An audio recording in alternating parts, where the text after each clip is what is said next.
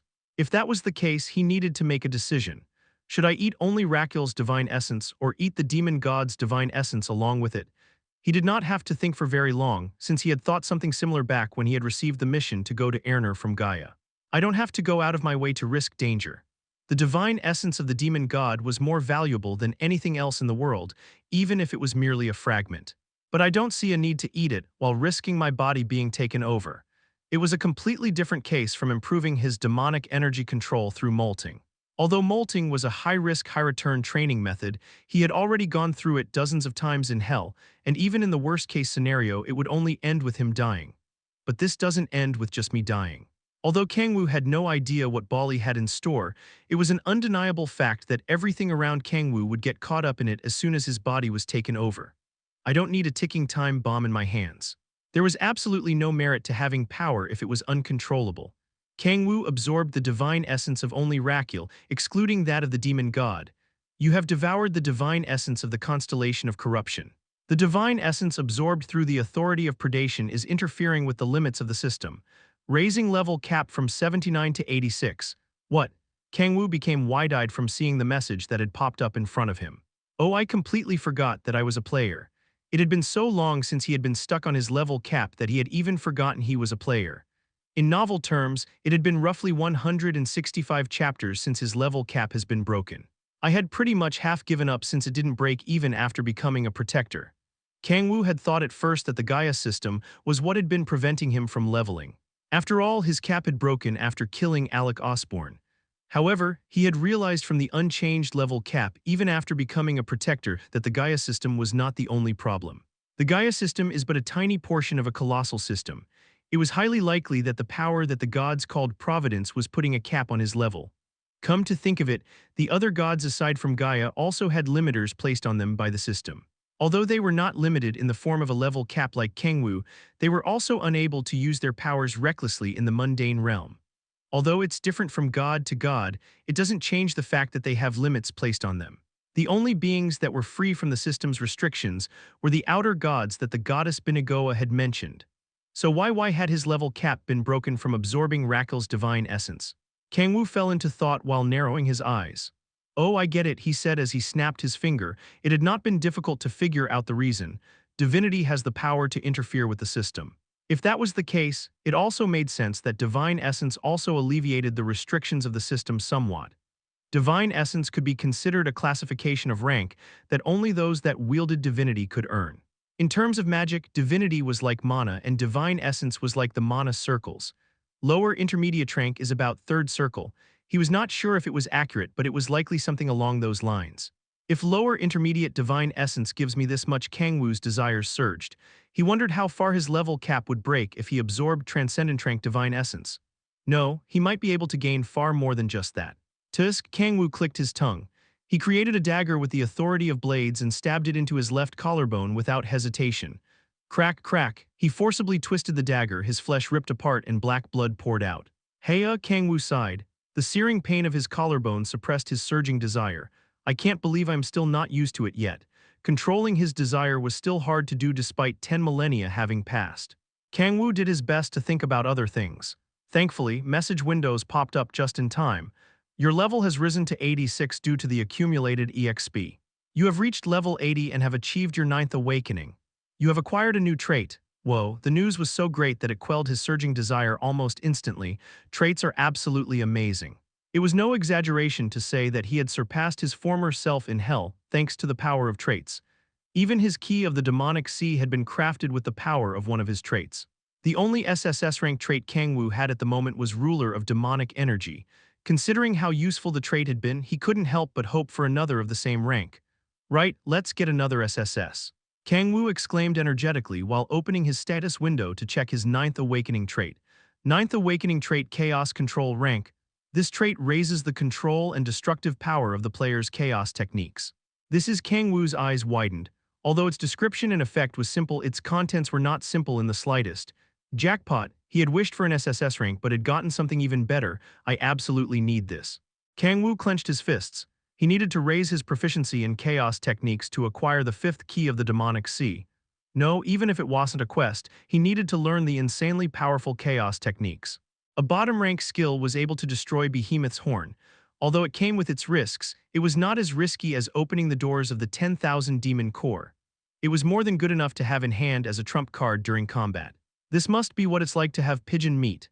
Kang-woo couldn't help but smile after gaining profits that far exceeded his expectations, to the point that he was considering forgiving Rakil for kidnapping and torturing him. Now then, it was time to test out what he had earned. Kang-woo focused, drawing out both demonic energy and sacred power at the same time. His left hand was wrapped in white light while black light enveloped his right. Chaos burst.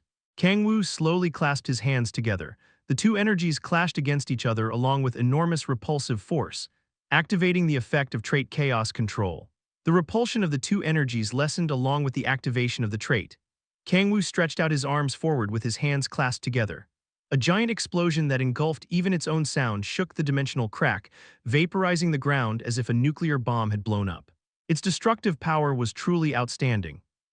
Kang-woo grimaced. His two hands had disappeared without a trace down from the elbow. It's still like this even after using the Chaos Control trait. The effect of the trait was certainly exceptional, but the side effects of chaos techniques were far too big. Even so, Kang-woo felt like he had come to an understanding of the basic principles of chaos techniques. Kang-woo healed his two arms with the Authority of Regeneration, which took much longer than usual, likely due to the chaos technique's side effects. What if I lessen the power a little? Kang-woo more or less understood its principles. This time he infused sacred power and demonic energy respectively on the index and middle finger of the right hand. He stretched his arm out and flicked his finger. You have learned the bottom-rank chaos technique, Chaos Bullet. Although the degree of explosion had been nowhere near Chaos Burst, it was much better in terms of practicality. All right, Kang-woo smiled. His heart raced from the fact that a whole new realm was before his very eyes. He would train in seclusion if he could. And Kang-woo thought about Han Seala, he'll just go home. He had spent far more time than expected while practicing the chaos techniques. If he stuck around here any longer, Kim Si-hun and Uriel would come running, wondering what had happened to him. Darling must be worried about me too. There was still plenty of time until he set out for Erner, so he also had plenty of time to train. Oh, come to think of it, Kang-woo clapped his hands together as if he had thought of something. He remembered what he had to do before going to Erner. Shit, I almost forgot. He had been so excited that he had completely forgotten. Kang-woo turned around and walked out of the rift, the light in his eyes slowly fading. Eek! Stay away, screams echoed as soon as Kang-woo entered through the door of the giant workshop and walked past the mages leisurely. What do you want? Why are you here? Khadgar, the head of the mages affiliated with Guardians, exclaimed in desperation. His face was haggard as if he had stayed up several nights and his eyes no longer held any light. We're at our limit, we really will die if we work anymore. They were working like Egyptian slaves to provide Guardians with high-quality magic items. Kang-woo replied in all seriousness while staring at Khadgar, I have a final request. Final request? Yeah, if you do what I ask, I'll free you all. Khadgar's eyes widened. He then asked while stuttering, what is the our request? Kang-woo slowly answered, well, chapter 329. Preparations to leave. Part 1. After Rakil, the constellation of corruption died, preparations to go to Erner began at full throttle. Layla, after having recovered from the aftereffects of deific manifestation, worked to form a gate that the team could pass through without any restrictions while keeping contact with Gaia. In the meantime, Kang-woo and Kim Si-hun selected party members to go to Erner with them. I am coming with you, no matter what, Han Seala remarked firmly while grabbing Kang-woo's hand as if she would not accept no for an answer.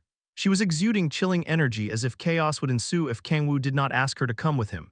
I was gonna take you with me anyway, Kang-woo replied while smirking. Going to Erner while leaving Seala behind had not even been an option for him. I can't leave behind someone with top-rank deific essence. Although she was not able to fully wield Sarah's power, Siala's abilities were still beyond impressive.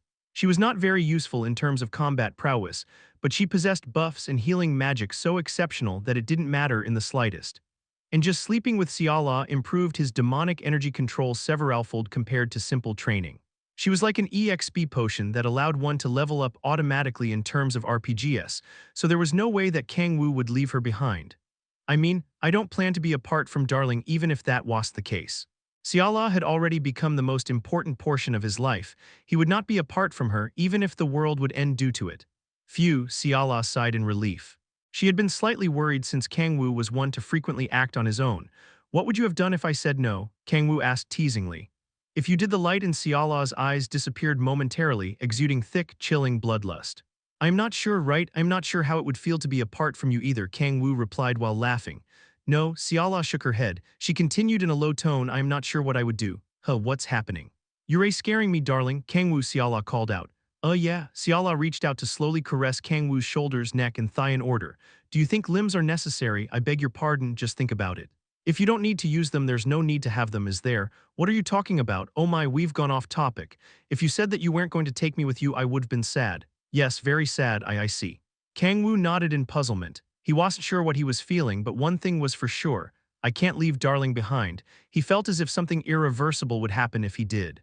Kang-woo nodded and slowly turned his gaze toward Echidna and Halcyon, who were staring at him with sparkling eyes, fists clenched and eager to say something. Of course, you guys will be coming too, said Kang-woo. Hehe, I knew why you would say that. I've been waiting for you to say that. Halcyon and Echidna smiled brightly. Echidna, you said you didn't know much about Erner, right? Kang-woo asked. Yeah. It'd been cooped up in my lair, so I don't know that much. Echidna lowered her head while flinching. Sorry, no, it's okay. Kang-woo had several other people to ask about Erner, but are you sure about what? Echidna asked. If you come to Erner with me, you won't be able to watch any of the anime you love so much. Being with you is way better. Echidna answered without hesitation while snorting. Kang-woo smiled at her commendable answer. As he was patting Echidna's head, Halcyon carefully approached him with a red face. Screw off, come back in 100 years. Master Kang-woo. Halcyon hugged Kang-woo's arm tightly with trembling hands. Something large touched the back of Kang-woo's hand. Jesus. The sensation of Halcyon's Neo-Armstrong cyclone jet Armstrong cannon was shooting up his arm. Kang-woo quickly pulled his arm away and coughed, then stared at Lilith, who was looking at him while giggling, and Balrog, who had his arms crossed with a stiff face. You're not thinking of leaving us behind, are you? Lilith asked with her eyes narrowed. I will not let you go by yourself this time, Balrog stated firmly. He was referring to when Kang-woo had crossed from hell to earth by himself. Kang-woo sighed while staring at his two subordinates. Of course not, where would I go without you two? He had already become practically inseparable with Lilith and Balrog. Even if he tried to rip himself away from them, they would find a way to follow him somehow, like they had done already.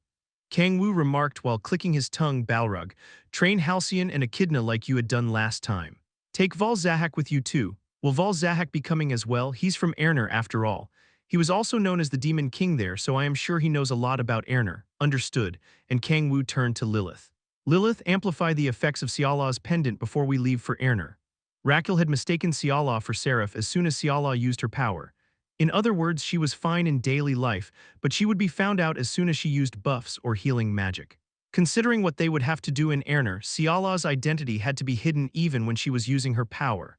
Uriel will be coming with us after all. To be honest, Uriel coming with them to Erner was not welcome news. Si-hun and Layla knew that Kang-woo had been a demon in the past, and that he had demon subordinates like Balrog and Lilith. However, Uriel considered Kang-woo to be purely human, so he couldn't make any rash decisions with him there. It's a hassle in many ways. Even so, it was difficult to do something to Uriel when he had an army of angels behind him. There's no need to cause unnecessary battles. It could not be helped if there was no other way, but waging an all-out war against angels just because of a hassle was idiotic. In that case, you will have to help me out a little, my king. I made the item by applying how you hide your demonic energy, but to amplify its effects, I need to have a good grasp of the extent of both you and Siala's powers. How can I help? Kang-woo asked. Oh, it's nothing special, Lilith said while smiling with her mouth covered. You said that the demonic energy and sacred power from you two intermingle as you sleep, did you not? I will just be taking part in that process. Siala reddened, her toes squirming with her head lowered. She stammered, that's Kang-woo asked while tilting his head. Are you saying y'all watch as Siala and I sleep? Yes. Kang-woo nodded as if he understood why Siala was embarrassed. I mean, we don't do anything in particular other than sleeping, but I am sure she's embarrassed to show others of us sleeping together. However, he felt that she was being excessively embarrassed when all they did was sleep while holding hands. But considering Siala's personality, it was not weird for her to be that embarrassed. That's fine, but don't change into your demon form, okay? NGH. Lilith flinched. She sighed in disappointment and nodded. Yes, I understand. Siala remained silent. Fufu. There's no need to worry, Siala, Lilith said as she approached Siala, who had her head lowered. Lilith met eyes with her and whispered something in her ear. Siala's face reddened like a tomato. You're so cute.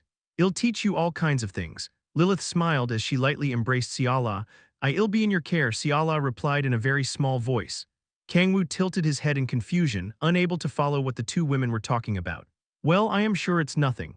Although Siala's obsession and possessive nature had gotten extreme due to the strengthening of Seraph's influence, she did not show that side to Lilith. It was as if Siala was fine with it as long as it was Lilith, like a junior yielding to their superior. Whatever the case, there was no need to worry at all about Lilith.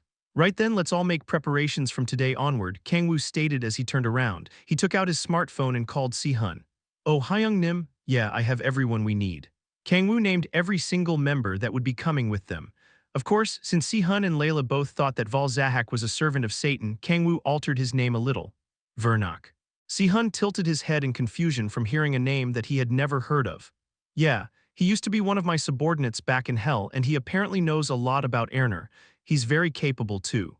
He wasn't at the picnic last time though. He couldn't come back then due to circumstances. He lived at Balrog's house. I never knew despite having gone there pretty frequently to train with Balrog. He's a bit of a hikikomori, so he doesn't like to go outside. In actuality, Kang-woo had ordered Valzahak to stay out of Si-hun's sight, but Si-hun had no way of knowing that. I'll introduce him to you next time. I understand. Have you recruited anyone? Master said that he would stay here, and the same goes for Grace. As for Tisu, I don't think it would be a good idea. I guess that's true. Although Kang Tisu was leveling hard after having entered Guardians, he had only just entered the ranks of Rancor. There's no one in particular besides me and Layla. Got it. Since their travels to Erner would be filled with all sorts of dangers, they couldn't just take anyone with them. Finding sufficiently strong players that they could trust deeply was not easy. In the end, the members of the Erner exploration team had ended up being mostly Kang-woo's subordinates. It was only natural, considering the massive difference between regular players and Kang-woo's subordinates. Even Echidna, the weakest of them, was now able to use dragon tongue magic of fully mature dragons. Let's finalize the roster then, Kang-woo said as he sent the finalized list of members to Si-hun. Send this to Layla. Okay, Hyung-nim, Kang-woo hung up. I guess it's time for me to get some work done too. Bam, bam, as he turned around while thinking, someone banged on the door to the point that it would break. Kang-woo opened the door to see a red-haired woman glaring at him while panting heavily. Take me with you too, it was Cha Yeonju. Chapter 330, Preparations to Leave, Part 2, You Want to Come with us? Oh, Kang-woo asked, taken off guard by Cha Yeonju's statement. It was not that he hadn't thought about her when he was thinking about members for the Erner exploration team. Yeonju was very capable as well as trustworthy, but there was just one reason why he had not asked her. What about your guild, he asked. Yeonju had a guild to manage. Not just that, Red Rose had become big enough to be the largest guild in Korea. It would be a different story if it was just a short mission, but he felt bad to take her on a mission that he had no idea how long it would take. I quit, Yeonju said. What? I quit my guild master position. What the hell are you talking about? Kang-woo became wide-eyed by her sudden response. She had quit her position as guild master. It was completely absurd, considering Red Rose possessed enough authority as guardians, albeit restricted to Korea. Yeonju crossed her arms and snorted. Well, to be exact, I didn't quit, I put Hyun-woo in charge temporarily. Kang-woo stared at her dumbfoundedly. Although she had said that she had temporarily left it to Park Hyun-woo, she did not sound like she had any intention of returning to the position. Are you sure you can quit just like that? He asked. What does it matter? I was pretty much a figurehead anyway. Yeonju shook her hand as if she wasn't interested. I was never the right person for the job. This just happened to be the perfect opportunity for me to quit. So take me with you to that Erner place or whatever it was called, she said while leaning toward Kang-woo. Kang-woo smirked. You didn't quit so you could come with me, did you? What? Yeonju reddened. She stammered for a bit but then grimaced like a yaksha. Don't screw with me, you son of a bitch. Why would I quit my position for the likes of you? I just quit because I was sick and tired of it, she shouted while panting heavily. Kang-woo snickered, being able to read her like a book. Yeonju raised her hand, thrash. Chains poured out of her bracelet and shot toward Kang-woo, which he easily caught. He muttered, Are you sure? About what? No one knows when we'll be able to come back from this mission. No, being able to come back alive isn't even a guarantee. Not even Kang-woo knew what would happen during their mission to eliminate the demon god's corpse. Although he was confident in his strength, the world was far too big. Will you still come with us despite that? He asked, his eyes sunken deeply. Yeonju stared at him in silence, but she did not take long to answer. Yeah, Kang-woo smiled as he heard the firm will in her answer. He stretched his hand toward her. I'll be in your care, Likewise, right, aren't you forgetting something? What? Kang-woo said while pointing at the chains that Yeonju had released. Shouldn't you be calling me Oppa and NGH? Yeonju reddened again. She fumed like a steam engine and swung her fist at Kang-woo. You fucking pervert, the furious lioness made a mess of the house. Kang-woo avoided her attacks while snickering. Well, I am glad.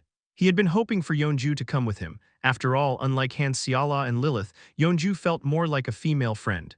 No, leaving aside gender, she was the only person that Kang-woo could speak to like a true friend. Seala stared at Kang-woo, who was running around while snickering in silence. Something in her squirmed as she saw his mischievous side, something that he had never shown her. Her eyes lost their light. Yeonju, what? I have to teach that pervert a lesson, so let's talk later, Yeonju answered while frowning. Seala extended her arm toward Yeonju. Fwoom, hua, what the hell is this? Chains of light flowed out from Seala and restrained Yeonju. They were the demon-binding light that had bound Kang-woo back when she had fallen from grace. Step. Seala slowly walked toward Yeonju. What's wrong? Let's talk for a bit. Seala smiled and dragged the restrained Yeonju to her room by the shoulder. Hey W8 oh Kang-woo, she's acting weird. Help me, no, it's nothing weird. I just want to talk, so don't worry and let's take our time. Seala dragged Yeonju along as she let out a lifeless giggle. Having instinctively felt danger, Yeonju shouted, Kang-woo, oh Kang-woo, you son of a bitch. Stop just staring blankly. Hurry up and stop, Seal arg. Kang-woo no Oppa. Clack. Seala closed the door to her room after having dragged Yeonju in it. Click. The sound of the door locking was heard. Awkward silence fell. Kang-woo, who had been running from Yeonju, stared at the door blankly. He scratched his head awkwardly. He then turned his head and said energetically, right, let's get ready to go. Yeonju's solitary screams flowed out through the seams of the door. After that, Kang-woo's life became chaotically busy. The main thing that he focused on was to practice the chaos skills through his ninth awakening trait, chaos control. The training was extremely difficult due to the technique's insane level of power and highly complex level of control required. His arms and legs were blown off countless times due to the repulsion between demonic energy and sacred power, and his life had also been at risk a few times. Because the difficulty of the training was as high as that of molting, Kang-woo trained in very remote places. He had gotten significantly more used to using the chaos skills thanks to chaos control compared to when he had first learned them. However, he had not been able to learn any low-rank skills to complete the fifth quest of the Key of the Demonic Sea because training chaos skills was so dangerous that he could not do it often. I shouldn't rush. Although there were times when he was extremely annoyed by the fact that he had not been able to get past the bottom rank, he did not push himself to train the chaos skills. After all, there was nothing more pathetic than dying from training too hard due to impatience. Due to this, Kang-woo had not put all his eggs into one basket that was chaos skill training. He improved his demonic energy control by sleeping with Seala and practiced the authorities of the princes of hell from time to time. He also did not forget to tighten Earth's security as well as preparing all the items needed for his trip to Airner. Fu, you've gotten much better, Hyungnim, don't lie to me. Kang-woo had also been learning swordsmanship from Kim Si-hun while helping him train. Of course, since he had never learned any systematic martial arts and possessed only average-level talent, he had not been able to gain much from the training. Although Kang-woo's demonic energy control was amazing enough to even shock gods, he did not know how to do much else aside from his highly unpolished combat skills. Fucking hell, novels say swordsmanship polished through experience is better than martial arts. It was complete bullshit. Although his skills gained through combat experience would not lose to regular martial arts Kim Si-hun, this son of a bitch Si-hun did not possess regular martial arts. Kang-woo had gotten absolutely floored back when he had faced Si-hun purely through technique without relying on his authorities. Motherfucking genius. Kang-woo once again realized through learning martial arts from Si-hun that Si-hun truly possessed an astonishing level of talent. Why are his skills improving more when he's the one teaching me martial arts? Si-hun was improving more than Kang-woo despite Si-hun being the one to teach Kang-woo. He had said something about having attained enlightenment after explaining in words what he had done all this time just by feeling. Screw it. Fuck this. Kang-woo exclaimed while throwing the sword temperamentally. Si-hun approached while surprised. Hyungnim, don't be like that and let's try it for a bit longer. I'm telling you, your learning speed is by no means slow. Si-hun was talking like a food delivery man telling the customer that they were almost there despite being miles away. Kang-woo sighed and picked up the sword again. Hey, this is driving me insane. Don't people with lots of combat experience usually pick up on this stuff super quickly? That combat experience is actually what's holding you back. Bad habits have been so ingrained into your muscles that your swordsmanship has become highly deformed. Practice made permanent, not perfect. You will reach far higher heights once you fix those habits, Si-hun remarked. Easier said than done. Kang-woo's habits had been ingrained into him for 10 whole millennia. He would not be having this much trouble if he could just fix them. Haha, I have faith that you can do it, Hyung-nim. Kang-woo frowned in frustration. That's enough swordsmanship training. Let's move on to your cultivation technique training. Oh, okay, Hyung-nim. Kang-woo was not one-sidedly getting trained by Si-hun. He was using his astounding knowledge of energy control to teach Si-hun how to circulate his chi more efficiently. I told you, that's not how you do it, Kang-woo expressed. Stop trying to rely on your instincts and move your chi through extremely thorough calculations. Their roles reversed once it came time for cultivation technique training. Si-hun frowned, seemingly unable to understand what Kang-woo was saying. Kang-woo smirked as if telling Si-hun that this was how he had felt during their swordsmanship training. You have hundreds of thousands of meridians. Based on how you circulate your chi, the effect generated is completely different for the same amount of power. Understood. Of course, Kang-woo was not doing this out of childish revenge. There was no one more skilled at controlling energy within oneself than Kang-woo. Si-hun closed his eyes and focused. Translucent swords formed in the air. Formless sword, the technique that Si-hun had acquired after his assimilation with the martial god surpassed 60%, had become far more precise than before. Let's wrap it up here. Kang-woo stood up after having supervised Si-hun's training. We should finish getting ready, we leave tomorrow. It's already tomorrow, time flew by so fast, Si-hun replied. Well, we've been busy. Gaia had taken 4 months to form a gate that led to Erner. The number of people also contributed to the long wait. It had taken much more time due to the strength of each member. But now, that all had come to an end. Gaia had successfully formed a gate that wouldn't put limiters on anyone. Let's go, Hyung-nim. Yeah, I would like to ask you for a favor. What kind of favor? Kang-woo asked while tilting his head in confusion. My mother wants to meet you at least once. Your mother? Si-hun's mother had suffered through all kinds of discrimination and disdain as Kim Yi-hyun's mistress, and she had also sown the seed of trauma within Si-hun. Why so out of the blue? Kang-woo asked. She said that she wanted to express her gratitude for everything that you've done for us. Si-hun's mother, after having been abandoned by Yi-hyun, had collapsed from health complications, but had been treated in a hospital accommodated by Kang-woo or Red Rose to be more exact, and had become far better. It had been to earn Si-hun's trust, but whatever the case, debt was best repaid. Sure. Kang-woo nodded happily. He felt like he had a need to meet Si-hun's mother for the trauma that was still haunting Si-hun to this day. Though it also feels like it's about time. Kang-woo and Si-hun had first met 4 years ago. To be honest, this meeting should have happened ages ago. Even so, it was better to sort everything out before they left for Erner. Thank you very much, Hyung-nim. Si-hun took Kang-woo to a home somewhere in Seoul. Although the 2-story home did not scream wealth, it soothed one's soul. This is my home, Si-hun remarked. Come to think of it, this is my first time coming to your home, ha. I mostly stay in the Hall of Protection. Si-hun opened the door while smiling. Kang-woo could not feel any traces of life in the home. Oh, my mother is saying that she stepped out for a bit to buy ingredients and will be back soon. I guess we can wait then. Kang-woo, who had been thinking about going on a house tour, saw a pot of something in the kitchen. After having seen the black substance in a giant pot, he frowned while pinching his nose due to the stench.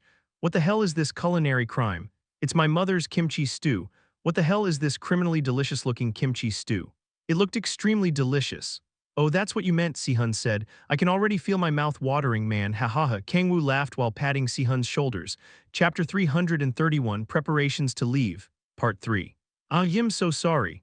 I thought having just kimchi stew by itself would make the dining table a bit empty, so I went to the market to buy some more ingredients and lost track of time.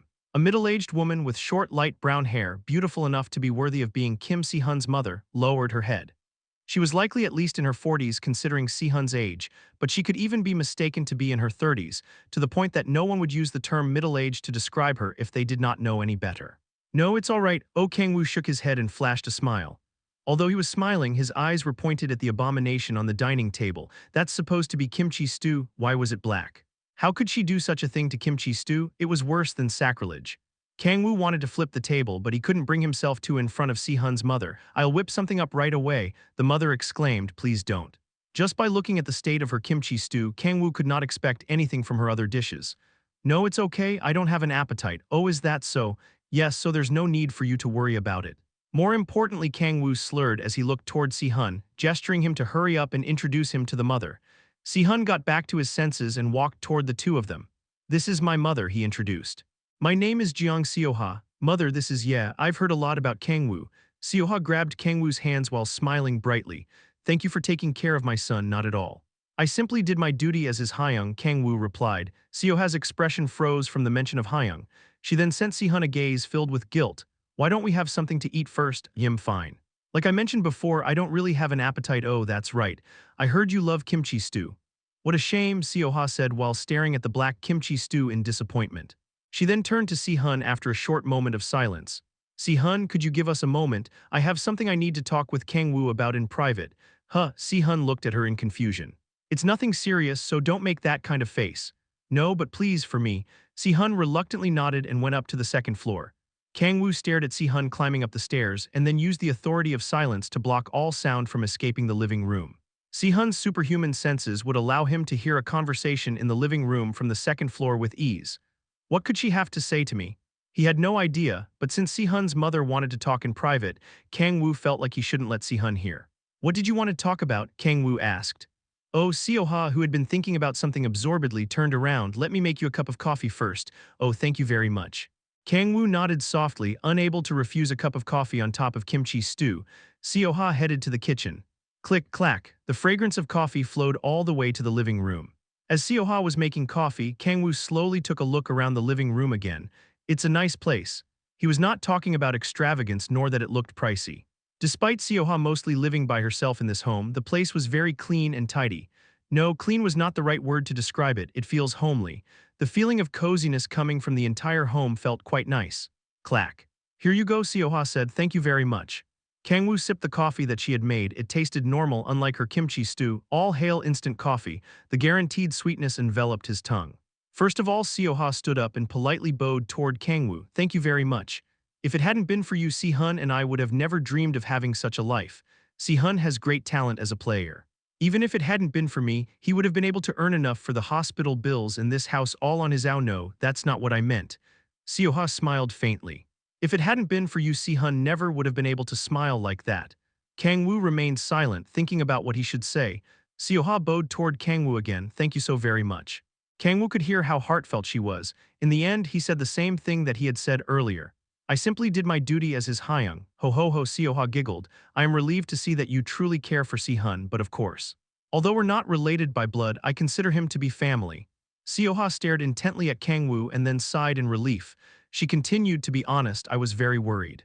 You didn't build your friendship with Si-hun through normal means, did you? I was worried because of that, but those worries have faded now. I beg your pardon, Kang-woo froze. Her words had been branded on his brain. What do you? I'm not sure if it's hypnosis or some other kind of magic, but you used some sort of coercive method to win Si-hun over, didn't you? Chills ran down his back. Kang-woo glared at Seoha. I'm not quite sure what you mean. Ho ho ho, it's okay. I won't tell Si-hun. She was talking as if she knew everything. Kang-woo's mind was in jumbles, she knows. She knew that Kang-woo had attacked Si-hun and made Si-hun into his familiar. But how? Questions kept leading to other questions. The truth that he had kept secret all this time and thought would never be revealed had been found out so easily. How long have you known? Asked Kang-woo. I had an inkling ever since Si-hun told me about you. Seoha put the cup of coffee down on the table and continued, that boy never refers to anyone as Hyung, especially someone that he has only met recently. Kang-woo swept back his hair. I didn't expect this. No, there was no way he could have, since there had been no way for him to know back when he made Si-hun into his familiar, the trauma that Si-hun possessed, as well as how well Si-hun's mother knew Si-hun. Heavy silence fell. Kang-woo downed the cup of coffee, thinking up dozens of possible excuses he could make. If he wanted to, he was confident that he could use whatever reason to satisfy Seoha.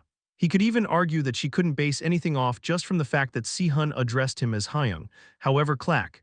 Kang-woo laid the cup down on the table. Why didn't you say anything despite knowing that? Kang-woo did not make any excuses nor try to call it out as a lie. He had a feeling that he shouldn't, at least to Seoha of all people. Seoha remained silent and then opened her mouth while staring into empty space. I committed an unforgivable sin to that boy. Kang-woo could feel the voidness in her voice. He could easily tell what the sin that she was referring to was. Si-hun's trauma. The words that his own birth mother had said to him, I am sorry for giving birth to you, had been engraved in Si-hun's soul. Kang-woo had no idea how painful hearing those words were, since he had no memory of his parents. Back then I was so tired and felt so sorry for Si-hun that I ended up saying those words that I should have never said. Transparent tears flowed down Seo-ha's cheeks. I should have never said those words to him. Of all people, her words were filled with sorrow. Kang-woo did not say a word. No, he couldn't. He could not understand, sympathize, nor console her in any way, so he remained silent. That's why when I saw that boy smiling so brightly I couldn't say a word. Even if it was a lie, I just wanted my son to be happy. Kang-woo remained silent. Thank you. Thank you so much, Seo-ha said while bowing repeatedly.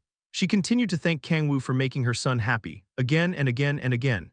Kang-woo walked home after separating from Si-hun. His mind was in shambles, all kinds of thoughts tangled with one another. He frowned while recalling Seo-ha weeping while thanking him. Why was I so happy? He couldn't understand why he had been so happy to be thanked for making Si-hun happy, even if it had been built on a lie. Kang-woo was unable to decipher his own emotions. No, he had a guess why, he just didn't want to admit it. I felt like I was being pardoned for my sin. He couldn't help but laugh from the shallow thought. He was trying to lessen his guilt by thinking that although he had forcibly turned Si-hun into his familiar, it was okay since he treasured him, despite the person in question knowing absolutely nothing about it. Kang-woo smiled bitterly.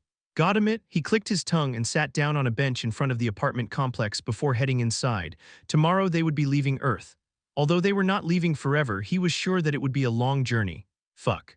Unnecessary emotions filled Kang-woo. He looked up at the night sky. He thought about all that he had been through since coming back to Earth. He met Han Seola, Kim Si-hun, Cha Yeonju, Echidna, Kang Ti-soo. He had met so many people and made just as many connections. Even his connection with Balrog and Lilith remained even after coming back to Earth. It might not have been the best start. The first step might have been askew, leading to his connections to others being tangled messily. Despite that, he considered such connections to be precious. BZZT. Kang-woo's vision became blurry. He was shown a plane filled with corpses and himself collapsing to his knees and crying there. It might sound funny, but he also had things that he had treasured back in hell. He had the same tangled connections there. They're all dead though. He had new connections now, ones that he had been unable to protect in the past. This time it would be different. He would make sure that it was fucking hell. I've become such a goddamn softie. Why the fuck am I shooting a drama all by myself in the middle of the night? Kang-woo frowned. He stood up and walked. Let's go. He set out like he had always done. Forward. Part 1 end. Chapter 332. Kimchi. Oh, Kang-woo opened his eyes. He felt this way all the time whenever he slept with Han Seola, but his body felt light. His mind was extremely clear, and the demonic energy within him was as quiet as a docile lamb. This is why I can never quit sleeping with darling. Kang-woo smiled from the feeling of refreshment clearing his mind. Although he did not need sleep, he always made sure to sleep at least 3 to 4 hours anyway because of this very feeling of refreshment. And Kang-woo drew out his demonic energy by habit. Oh, my demonic energy control didn't improve today. Kang-woo expressed disappointment. His demonic energy control did not unconditionally improve just from sleeping with Seola. It was a random occurrence, about a 20 to 30% chance. That's still phenomenal. Considering that Kang-woo possessed enough demonic energy to face beings of godhood despite himself not being able to use divinity, just being able to improve his control over it was already amazing enough. However, there have been more and more lately.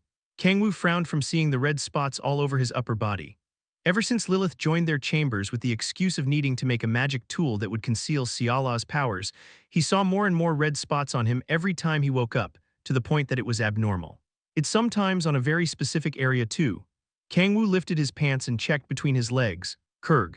After red spots began to form on that specific area, the physiological phenomenon that had come to him every morning without fail stopped. Kang-woo looked down at his lifeless Franwa miserably. You're not dead, are you? You're still alive, right, Franwa? Kang-woo worriedly rubbed the red spots lightly that had formed around his thighs. Kang-woo. He heard Seola's voice from across the door. It's time to get up. The meeting time is coming up. Got it, Kang-woo answered as he got up. He looked around the room while stretching. I've grown quite attached to this place. The 350 square feet room felt more familiar to him now than his Grand Demon King castle. He sentimentally slid his hand over his table and turned his gaze toward his very expensive laptop. I shouldn't forget this. Kang-woo opened his bag and packed his laptop. He did not need a charger, since there was no way that 220V outlets would exist in Erner. He had his laptop modified so that it would be powered by mana instead. There was only one reason why he would go so far as to take the laptop with him. Kang-woo grabbed the rectangular item the size of his palm and put it in his pocket. It was an indispensable weapon that he had spent months perfecting between his training times, which would be of great help in his mission in Airner. An external hard drive with a whopping 120 terabytes of storage. Also known as Noah's Ark, the item that would save humanity on the brink of extinction, it contained all the mysterious knowledge regarding the birth of life. All right. Kang-woo placed the external hard drive in his breast pocket, where he would be able to feel its warmth through his heart. Kang-woo, Siala called from outside his room. "I'll be right out." Kang-woo left his room to see Siala, Lilith, Echidna, Cha-yeonju, Halcyon, Balrog, and Vol-Zahak already gathered. Oh, I guess he's Vernok now. Kang-woo stared at the young man wearing a monocle, exuding a gloomy air. Vol-Zahak, who was wearing human skin made using magic, was using the alias Vernok due to several circumstances. "What did you pack?" Lilith asked. "Nothing in particular. I was just in my thoughts since we won't be coming back here for a while," Kang-woo lied. "Ho ho ho, you're being unusually sentimental." The quick-witted Lilith scanned Kang-woo up and down. Kang-woo took a step back and placed his hand on his left bosom. I'll show you my lair when we get to Airner, Kang-woo." Echidna was hyper, considering this to be a trip that she was going with Kang-woo. Kang-woo smirked and nodded. "Yeah, we should definitely go there." Although the mission was not so leisurely that they could call it a trip, if they successfully eliminated the demon god's corpse, it was not a bad idea to tour another world before coming back to Earth. What should I do, Master Kang-woo? Should I wear a mask? If I expose such a hideous face, I might become a nuisance to you. Halcyon bit his nails anxiously. Kang-woo flicked Halcyon's forehead and said, "Nonsense. You already experienced it here, didn't you? No one will be disgusted by how you look. But no one will, so there's no need to worry." Although Kang-woo was unsure of Airner's beauty standards, they would not be disgusted by Halcyon's looks. They would more likely be horrified by Lilith's true form. "Wow, look at all these beauties around you. You're gonna get a harem at this rate." Yeonju glanced at him sourly. Kang-woo shrugged. "I can't help being a chick magnet." Big words for a virgin. Kang-woo took severe emotional damage. He took out a mana stone that led to the Hall of Protection while frowning. "Let's go." A white gate that had become all too familiar formed. Kang-woo's party took their own bags and entered the gate. "Ah, Hyungnim, is that everyone?" Kim Si-hun and Layla were waiting for them in the Hall of Protection after finishing their own preparations. Kang-woo walked up to them while waving. "Is everyone ready?" he asked. "Yes, another world. It's a bit nerve-wracking." Siala took deep breaths with her hand on her chest. Just that slight movement caused something to shake. Seeing that, Yeonju's expression stiffened, her gaze shifting to her own chest. "Fucking mid-diff," someone had fed the mid. "How are you feeling, Layla? I heard that you weren't in the best condition because you accepted so much of Lady Gaia's power," Kang-woo asked. "Oh, I am fine. Though it's true that I pushed myself a bit to accept enough of Lady Gaia's power to be able to communicate with her even in Airner. But it's nothing I can't handle," Layla answered while energetically clenching her fists. Kang-woo nodded in relief. Layla is the key to this whole operation. Even if they managed to successfully eliminate the demon god's corpse without the help of Gaia's incarnation, they had absolutely no way of manipulating the protection of Airner. Layla suddenly stared off into space. She then said, "Lady Gaia has told us to make sure to come back safely." Kang-woo got down on one knee in front of Layla and lowered his head. "Lady Gaia. Just like how you saved me, I will do my best to save you this time." Ridding, "No, my child, I should be apologizing to you for entrusting such a dangerous mission to you. You have been blessed by the goddess of Earth. You have recovered from all fatigue and perfect physical condition will be maintained." Powder made of white light sprinkled down on Kang-woo's party. Kang-woo smirked with his head still lowered. "Nice." Gaia did not seem to have discovered Kang-woo's true identity. Rather, it seemed like her trust and affection toward him had become far deeper than before. Kang-woo felt like he could lower his worries regarding her sudden trolling, like she had done in the past. "Find the High Elves once you arrive in Airner. They will guide you." "High Elves, huh?" Kang-woo peeked a glance at Si-hun and recalled the holy sword Ludwig that was currently in his possession. Come to think of it, Ludwig used to have a High Elves blessing. There was a chance that High Elves possessed a special ability of detecting all that was demonic. I am a bit worried. If they were able to detect the demonic sea within him, it would result in all sorts of troubles. But it's not like I can afford to avoid them. Since Lucis had no idea where the demon god's heart was located, there was no other way to locate it than to rely on the High Elves since they couldn't just randomly roam all over Airner in search of it. "I understand," Kang-woo nodded. "May the light guide you." The powder made of light that had been sprinkling on their heads vanished. Kang-woo got up and checked the time on his smartphone. It was about time that what he had prepared would arrive. Tap, tap, tapped. However, what had arrived was not what Kang-woo had been waiting for.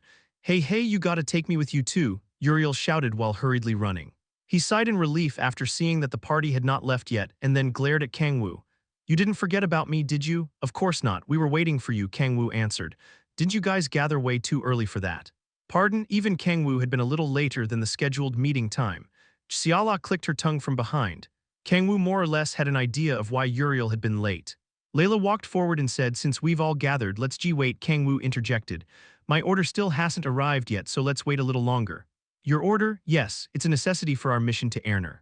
Kang-woo's party members tilted their heads in confusion while staring at the serious Kang-woo. What is it? Yeonju asked. VRRRR. Just then Kang-woo's smartphone vibrated. It's here, speak of the devil and he would come. It was truly perfect timing. Yao Si, replied Kang-woo while turning around, and walked to one of the gates of the Hall of Protection.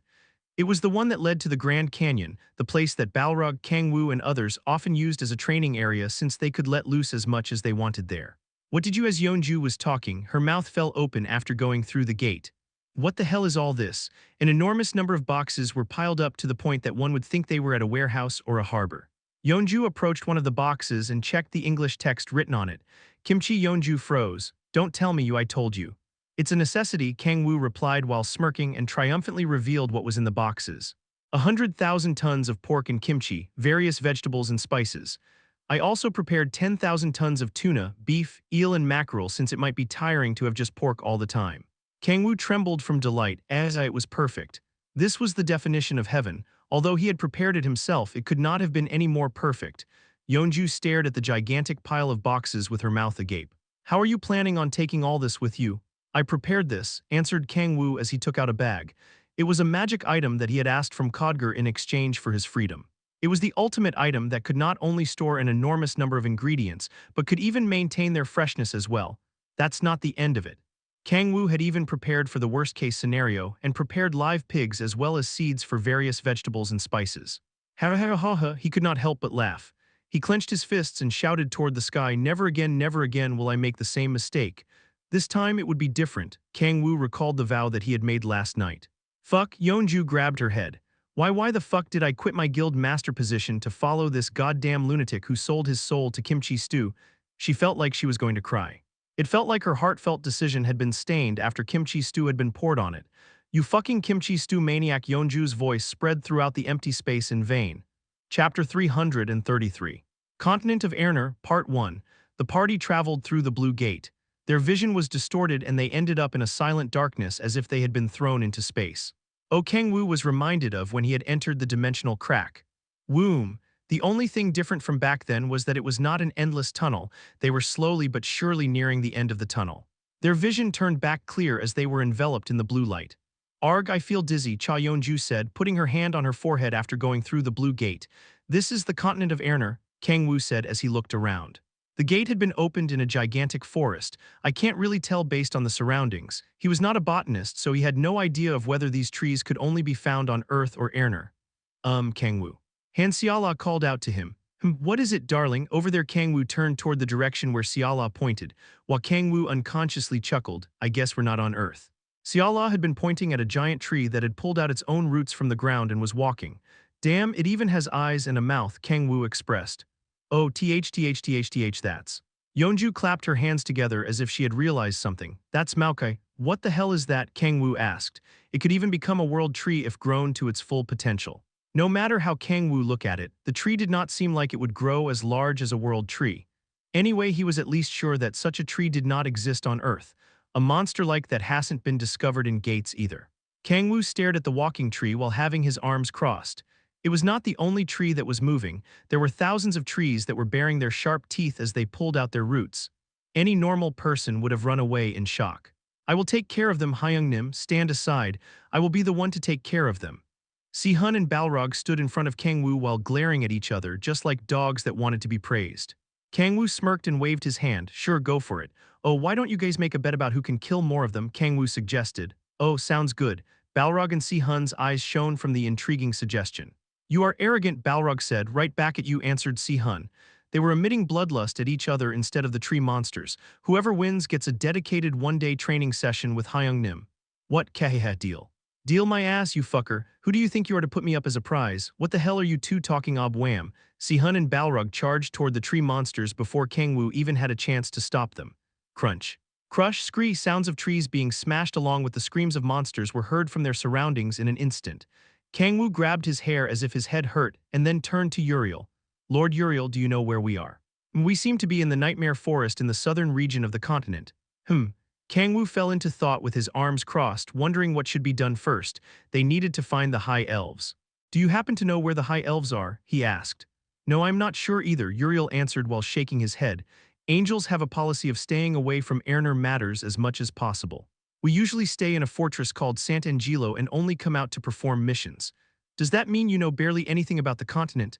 Yeah, I know the general layout, but I barely know anything about how the people of Airner live and where the High Elves are. They were in a pickle. This brat is fucking useless. Kang-woo had gone far out of his way to prepare Siala's pendant, human skin for Balrog and Val Zahak to wear, and many other things just to keep things hidden from Uriel during their Airner mission. But Uriel was of absolutely no benefit. Oh, a thought popped up in Kang-woo's mind. In that case, could you go back to that fortress and ask about the High Elves? Since Holy Sword Ludwig had been blessed by the High Elves, other angels might know where they are. What?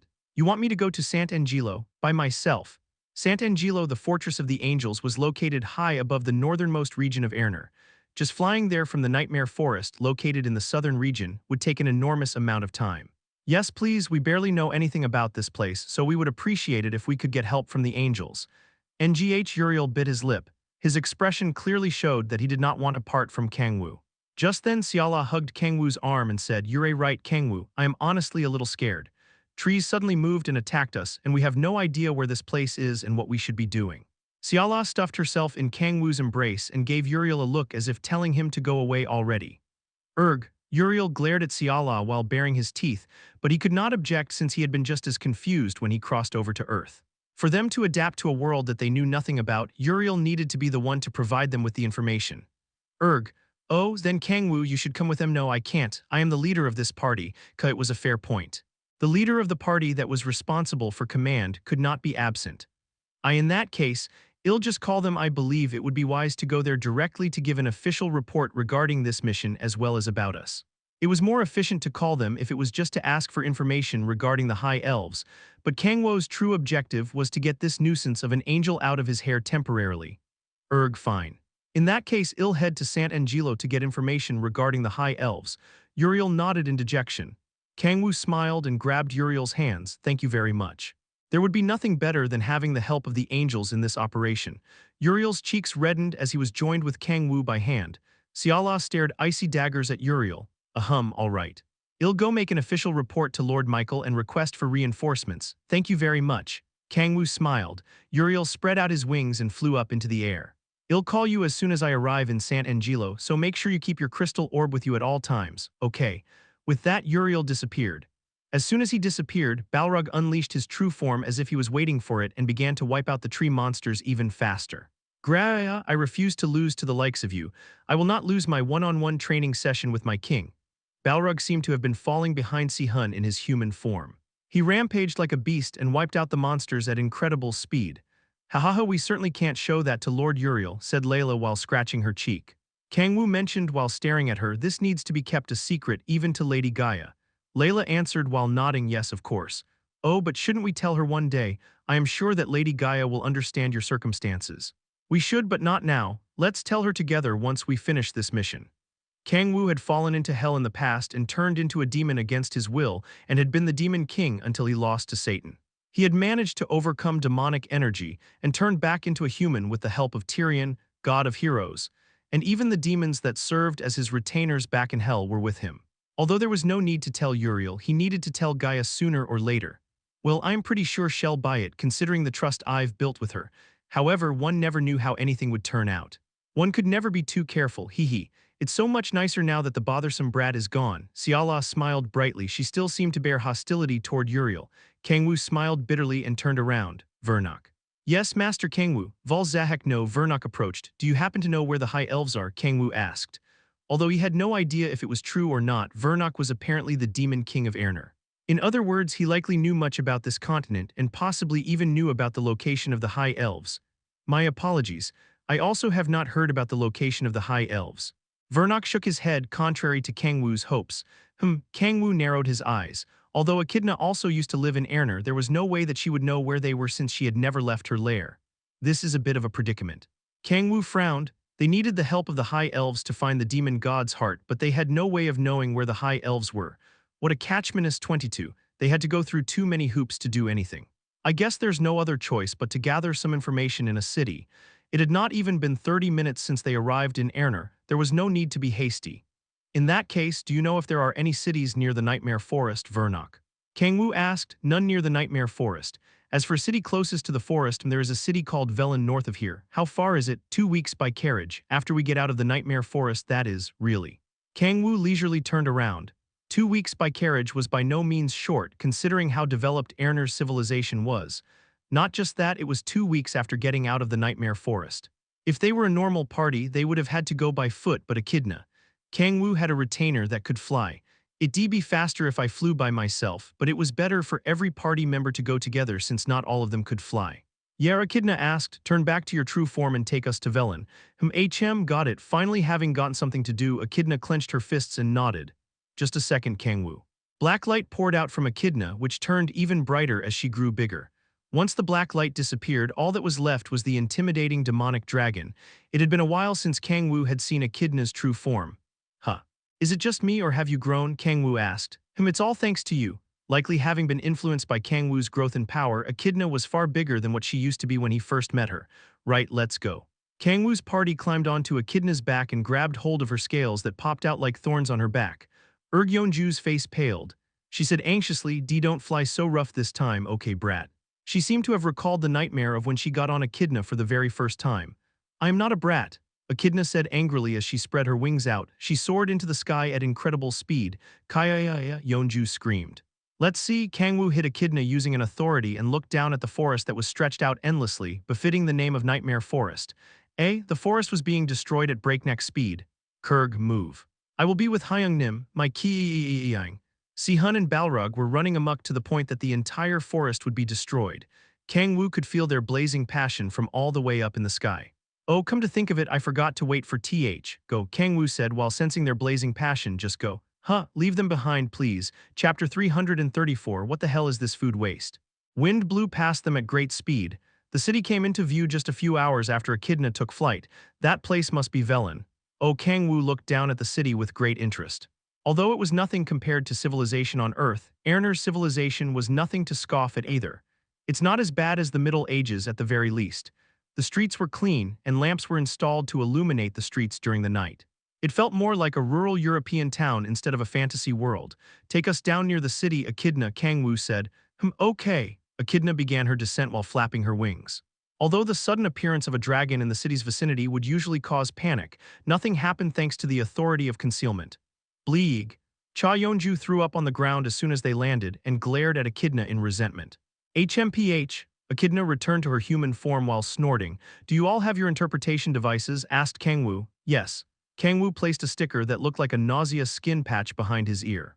This was also one of the magic items that Kang-woo had squeezed out of Kodger. Let's go, Kang-woo said. The party walked toward the city entrance. ID, please, a guard at the entrance said. Here you go, Kang-woo replied while holding out a tree branch at the security guard. Of course, there was no way that he had prepared ID in advance. Oh, you're a mercenary. Please keep in mind that you will be disposed of in accordance with Velen's laws if you cause a commotion, the guard mentioned firmly. Kang-woo took back the tree branch and cancelled the authority of blindness. Understood, he answered and then headed into the city. Although Uriel was not with them, there were still 10 of them, and each of them drew much attention due to their extraordinary looks. Wow, they are goddesses. LLL, look at that man. How can a man be so handsome? Cerberus has appeared. Kang-woo ignored the fuss around them and took a look around Velen. What's with this place? The scenery felt somewhat familiar. Kang-woo recalled a city that felt similar to this place. Valencia, he could feel the same thing from this place as that corrupt city in South America. Hyung-nim, this place Kim Si-hun, having felt the same thing, whispered to Kang-woo. Kang-woo took a thorough look around the city's streets while narrowing his eyes. It's certainly weird. It was not that there wasn't anyone on the streets, since even now, the citizens were making a huge fuss while looking their way. However, if one took a good look at the people, they were dressed extravagantly and were wearing expensive-looking accessories. As for the rest, Kang-woo could not describe them as anything more than miserable. A negative and unsettling energy was enveloping the city, and he could even faintly smell rotting flesh from the alleyways. I guess it's because there's a class system. Kang-woo did not know whether Velen had always been like this, or if this was how all of Erner was like. Let's move, he interrupted his long thought. The gap between the rich and poor, as well as how much the commoners were suffering, was none of his business. They had only one goal for having come to this city: to find out the location of the High Elves as well as general knowledge regarding Ermer. They just needed to focus on that goal. Shouldn't we get some money first, Kang-woo? Han Xiala asked. I guess you're right, Kang-woo nodded. Whether they got food, accommodations, or items, they needed money to do so. I have no idea about Ermer's currency, but Kang-woo recalled the large amount of pure gold that he had brought. He had already confirmed that gold was also very expensive in Ermer. In that case, let's exchange the gold we brought into Ermer currency. Thankfully, Velen was full of institutions similar to banks that allowed for the exchange of gold into currency.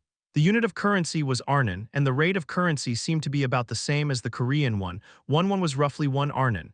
Makes things easy. Kang-woo had thought that there would be some miscommunication when the unit of currency changed, but they fortunately did not need to worry. In that case, let's exchange the gold for about 1 billion Arnons. 100 million Arnons per person would be more than enough to travel around Ermer. Kang-woo exchanged a small portion of the pure gold that he had brought into currency. Let me know if you need more, he said as he distributed 100 million Arnons to each person. Although carrying around 100 million was certainly nerve-wracking, fortunately, there was a card in Ermer that allowed one to store money issued by banks. I never expected there to be debit cards in another world, Kang-woo thought as he looked down in surprise at the magic tool in card form. Ermer was completely different from the concept of another world that he had in mind. But why is the currency called Arnon?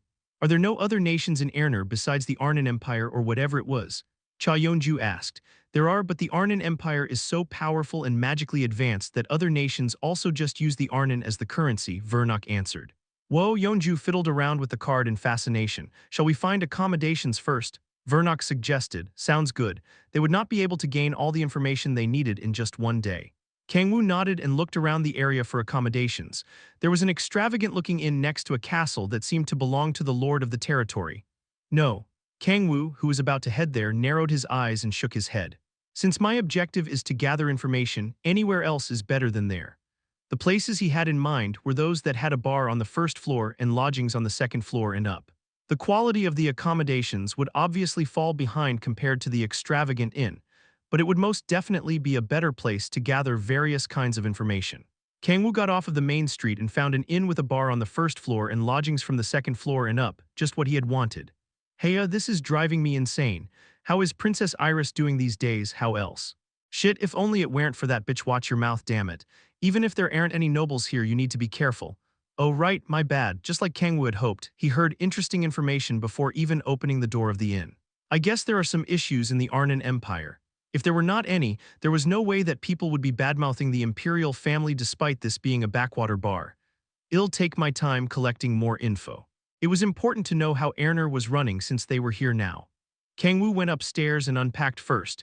It's a bit worn down, but it's a lot cleaner than I expected, said Xiala, who had ended up using the same room as Kang-woo. And the fact that they even have a debit card, I knew that Ermer's civilization was fairly developed, but it's a lot more developed than I thought. Ho ho. I am glad we don't have to spend a lot of time adjusting. Kang-woo sat on the bed and said, yeah, we don't know how long we'll have to stay here after all. Xiala sat next to him and leaned on him while embracing his arm. The sensation of something large yet soft shot up his arm. Cerberus has appeared. Kang-woo recalled what someone had shouted on the street earlier. Xiala giggled and said, I wouldn't mind living here forever as long as I am with you. Your mother would cry, ngh ha ha ha. Well, even so, I'd say Earth is better. Xiala nodded and asked seductively, are we going to bed for the day then, Kang-woo? Kang-woo shook his head in disappointment. It's a bit early for that. Xiala pouted cutely. Kang-woo smirked and got up. Let's go. Okay, Kang-woo. Kang-woo roughly unpacked, gathered his other party members and announced, go around the city in groups and gather information about this continent.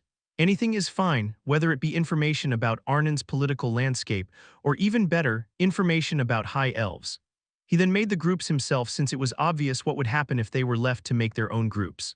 Xiala, Yeonju and Echidna are Group 1. Sihun and Layla are Group 2. Lilith and Vernok are Group 3. Balrog and Halcyon are Group 4. What about you, Kang-woo? I'll gather information from this bar. He was intrigued by the conversation about Princess Iris that he had happened to overhear at the bar entrance. Lilith nodded and turned her head to Vernok. Let us come back as soon as possible after gathering useful information. Yes, madam, Vernok replied while courteously bowing. He really looked the part since he was also wearing a butler outfit and a monocle, although he's a skeleton, a pink apron-wearing skeleton that was. The party members aside from Kang-woo dispersed to gather information. Kang-woo, who was left all alone, walked down to the bar on the first floor. Curses and complaints boisterously filled the air. Despite this being a bar, Kang-woo could easily tell how miserable the citizens' lives were usually, just from the lack of laughs. I might as well eavesdrop as I get some drinks in me. He couldn't eavesdrop while drinking water when he was in a bar. He needed to order alcohol to avoid suspicion. They apparently have beer in Erner as well. Kang-woo got thirsty after thinking about a cold glass of beer. He realized that he had not taken a break for the past few months because he had been so busy preparing for the Erner mission. I feel sorry for the others. He made excuses in his mind that it couldn't be helped since drinking in leisure was part of his act to gather information, and headed to the counter. Kang-woo sat down and ordered a beer and any food that you have. A lukewarm beer and a few slices of ham arrived soon after. Fucking hell. Kang-woo grimaced as soon as he put the slice of ham in his mouth. Why is it so damn salty? It was as if it had been soaked in salt. He was able to chill the beer using an authority, but he couldn't do anything about how salty this ham was. I've lost my appetite. Kang-woo spit out the ham and frowned. The boy who had been serving beer flinched. He quickly bowed and said, I am so sorry. My sister isn't the best cook. If it wasn't to your liking, I'll get you something else. No, it's fine. Kang-woo waved his hand and took something out from his jacket. Just pour this in a pot and heat it up for me. He had taken out a vacuum seal bag containing Seola's kimchi stew. It was one of his favorite items since it was easily portable and could be heated up just as easily. Food from outside is. Kang-woo placed two 50,000 Arnon bills into the boy's pocket. I will get it heated up for you in a flash. The boy answered energetically and ran into the kitchen with the vacuum seal bag. Kang-woo sipped the beer that he had chilled with the authority of freezing and looked around. Right then, let's listen in on what everyone's saying. He perked up his ears to overhear everyone's conversations. Have you heard? Taxes are rising again next year. Shit, Viscount Velen is insane, with the Empire going to the shitter. How do they expect us to survive when we're already barely holding on? Complaints could be heard from everywhere. Kang-woo honed his sense of hearing while waiting for the kimchi stew. As he was organizing the incoming auditory information in his brain, slam. Attention, put your hands over your heads and kneel. Where are the 10 people that had just checked into this inn? Knights wearing armor destroyed the door and poured into the bar. Viscount Velen, what brings you here? The boy serving beer asked cautiously. The man being addressed as Viscount Velen frowned aggressively and kicked the boy. Arg. How dare a mere commoner talk to me? Viscount Velen trampled on the head of the boy in displeasure. The man's expression froze. Red liquid from the pot that the boy had been holding had splattered on his shoes. What the hell is this food waste? Viscount Velen said while scraping his shoes on the floor in disgust. Did you just say food waste? A man with sharp eyes stood up while dragging his chair back. Chapter 335, Legend of the High Elves, Part 1. Kimchi stew is a sacred food. Louder, kimchi stew is a sacred food. Put more heart into it. Heard kimchi stew. Tears flowed down Viscount Velen's swollen cheeks. The bar had become an absolute mess. Knights that had been recruited using large amounts of money were all sprawled on the floor with all their limbs broken, and the bar that had been shabbily but neatly decorated was in shambles. Do it right. Kang-woo frowned in displeasure. Viscount Velen yelled the words again with his face pale. Tusk, Kang-woo clicked his tongue and brought over a chair to sit in front of Viscount Velen. He then placed his foot over the hands of the Viscount, who was crying with his head on the ground. Bastards like you are a waste of page space. Were you all made from a factory or something? How do you all say the exact same shit? Whether it be Earth or Erner, every single extra had the exact same personality and tone of speech, as if the author could not be bothered to give them any interesting characteristics. Are they like Nurse Joy? Kang-woo looked down at Viscount Velen in exasperation.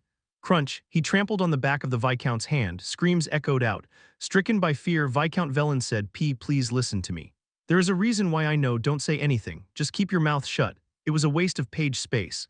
I can tell who you are and why you got off your fat ass to come all the way here without you telling me. There was only one reason why the lord of a territory would come all the way to a shabby inn. For gold. Kang-woo had purposefully revealed the enormous amount of gold that he possessed when he had gone to exchange it at the bank. It had not been because he lacked caution. There's no need to be cautious. Kang-woo leaned back on the chair. He would not lose even if this entire city, no, this entire nation were to attack him all at once. A nation made up of mere humans would be no match for him, who used to have the entire 9 hells under his foot. Not only that, Kang-woo had gotten stronger than his former self. There was absolutely no need for him to be cautious over a mere lord of a territory when he had defeated a being of godhood that possessed divinity, with just his demonic energy.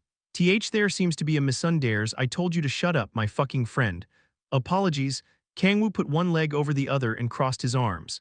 His plan of covertly gathering information in the bar had gone out the window because of this fatus. What should I do now? He wondered if he should go somewhere else. As he was left with his thoughts, he shook his head.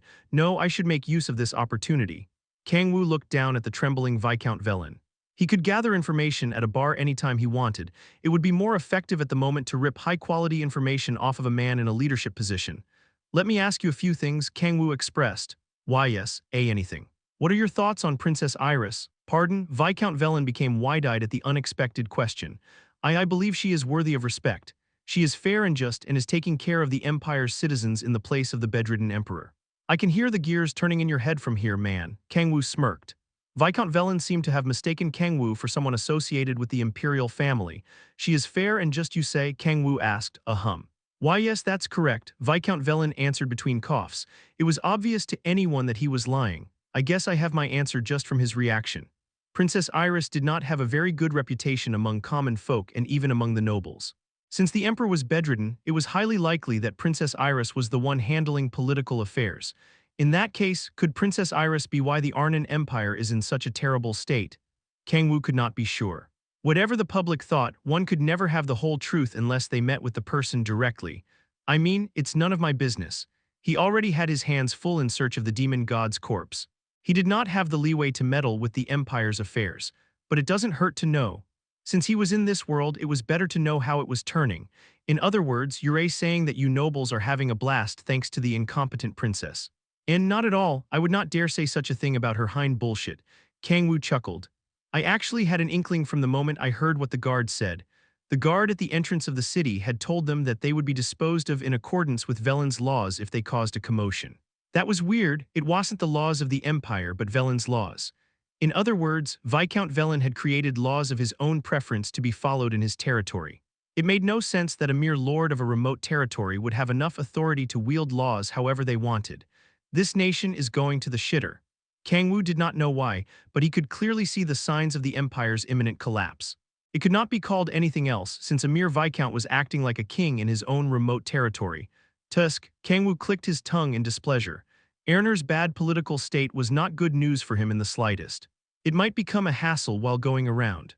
Although he had not been to any other territories yet, if they were no different from Velen, it would become an extreme hassle to gather information about the High Elves while going around the continent. The closer the nation got to collapse, the more the people in power would get ahead of themselves. Kang-woo asked some more questions after that, and Viscount Velen answered them all while kneeling. However, there was no other useful information. Well then, Kang-woo slowly raised his hand. Time to wrap things up. He needed to extinguish the fire that was the huge commotion before it grew any bigger. Eek! Seeing Kang-woo raising his hand, Viscount Velen clenched his eyes shut and slammed his head on the floor while trembling in fear. Please spare my life, sheesh, don't get the wrong idea. Kang-woo crouched down in front of the Viscount and grabbed the back of the Viscount's neck. Do I look like the kind of person to kill people left and right? Oh, of course not. You are the paragon of righteousness and generosity. Viscount Velen sucked up to Kang-woo as much as he could for his own survival. Good, very good. Kang-woo smirked and slowly drew out the authority of fear. You know that you can't tell anyone about what happened here, right? Of course I do, I will take it to my grave. It was a lie. Viscount Velen would most definitely spill to everyone about Kang-woo as soon as he let him go. And y'all pay for this bar's repairs, right? Yes, I will even have it fully remodeled. It was a lie. Viscount Velen would likely have the boy and his older sister beheaded to vent his anger. Oh, and while you do that, lower the damn taxes. Cabbage, you've stuffed your face enough, so I don't see why you have to collect more. Yes, sir, I will abolish the plans to raise taxes next month. It was all too obviously a lie. But Kang-woo was not displeased since he did not hate people that could become unsightly without a second thought for the sake of their survival. Good, you've made the right choice. Kang-woo nodded. Darkness enveloped Kang-woo's hand that was holding Viscount Velen's neck. He activated the authority of fear, an authority that turned the target insane by dropping their soul into the pits of fear that they could never escape from. Live a long life, Kang-woo stated. I am sure even a pitiful life like yours will have an upside one day. Viscount Velen's eyes widened. He trembled crazily while wetting his pants. He screamed with the last remaining sense of reason that he had. Oh, Kang-woo canceled the authority after having thought of something. He realized that he had not asked the most important question. Without having his hopes up, he asked while sighing, well, I doubt that you'd know, but do you know anything about High Elves? Kang-woo had asked just in case, but he doubted that a mere lord of a remote territory would know something that even Uriel and Valzahak did not. Oh yes, I know something about high elves, Viscount Velen exclaimed.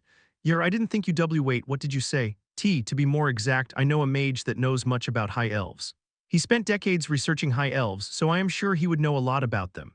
Kang-woo's mouth fell open from the unexpected profit. And where is this mage? He lives in a small tower located a few days away from Velen in the direction of the Nightmare Forest. His temper is like no other, but since he had once been the head Imperial mage, I am sure that there's no one more knowledgeable about high elves than that geezer. Kang-woo chuckled. He recalled seeing the small tower that Viscount Velen was talking about while flying here on Echidna's back. What a score! It felt like having gotten an SSR character after rolling a free gacha pull without a speck of hope. Although there was no guarantee that Mage would know where the high elves were, it would be better than blindly searching for information. Wow, thanks man. I never expected to get such valuable information in a place like this, Kang-woo said. Hehe, it's nothing, Viscount Velen answered with a smile. He seemed to have been relieved after having been of help. In that case, I will excuse myself. Viscount Velen did not know what Kang-woo had been trying to do to him earlier, but he could instinctively tell that it had been extremely dangerous. He got up while thinking that Kang-woo wouldn't do anything to him since he had been of help to him. Kang-woo smiled and activated the authority of fear again while grabbing the head of Viscount Velen, who was staring at him with a pale face. Come on, where do you think you're going? We're not done here, are we? Kang-woo broke Viscount Velen's mind with the authority of fear. Viscount Velen's eyes lost their light. Kang-woo snickered. It was true that Viscount Velen had been a big help to him. One could argue that he had given Kang-woo core information for their Airner expedition. However, this and that are two completely different things. Chapter 336, Legend of the High Elves, Part 2. Does that mean there is a mage that knows about high elves in the tower that we passed on our way here? Lilith asked. Oh, Kang-woo nodded. Yeah. Well, it's a whole other issue whether he actually knows or not. Lilith's eyes shone. She seductively caressed her lips and continued, regardless, it does not change the fact that it is an unexpected discovery. They could not have hit a bigger jackpot than this. Even a blind squirrel could find a nut once in a while, but this was like finding a lifetime's worth of nuts. Will we be heading there right away? Lilith asked. Yeah, Kang-woo nodded. Since they had found information about a being who knew about high elves, there was no reason to hesitate. I'll count on you to take care of things here, Lilith. Kang-woo turned around. The boy who had served him his food and drink, a woman who seemed to be his older sister, and the customers of the bar were staring at him while trembling. Although he could not make it so that it never happened, he could at least alter their memories a little.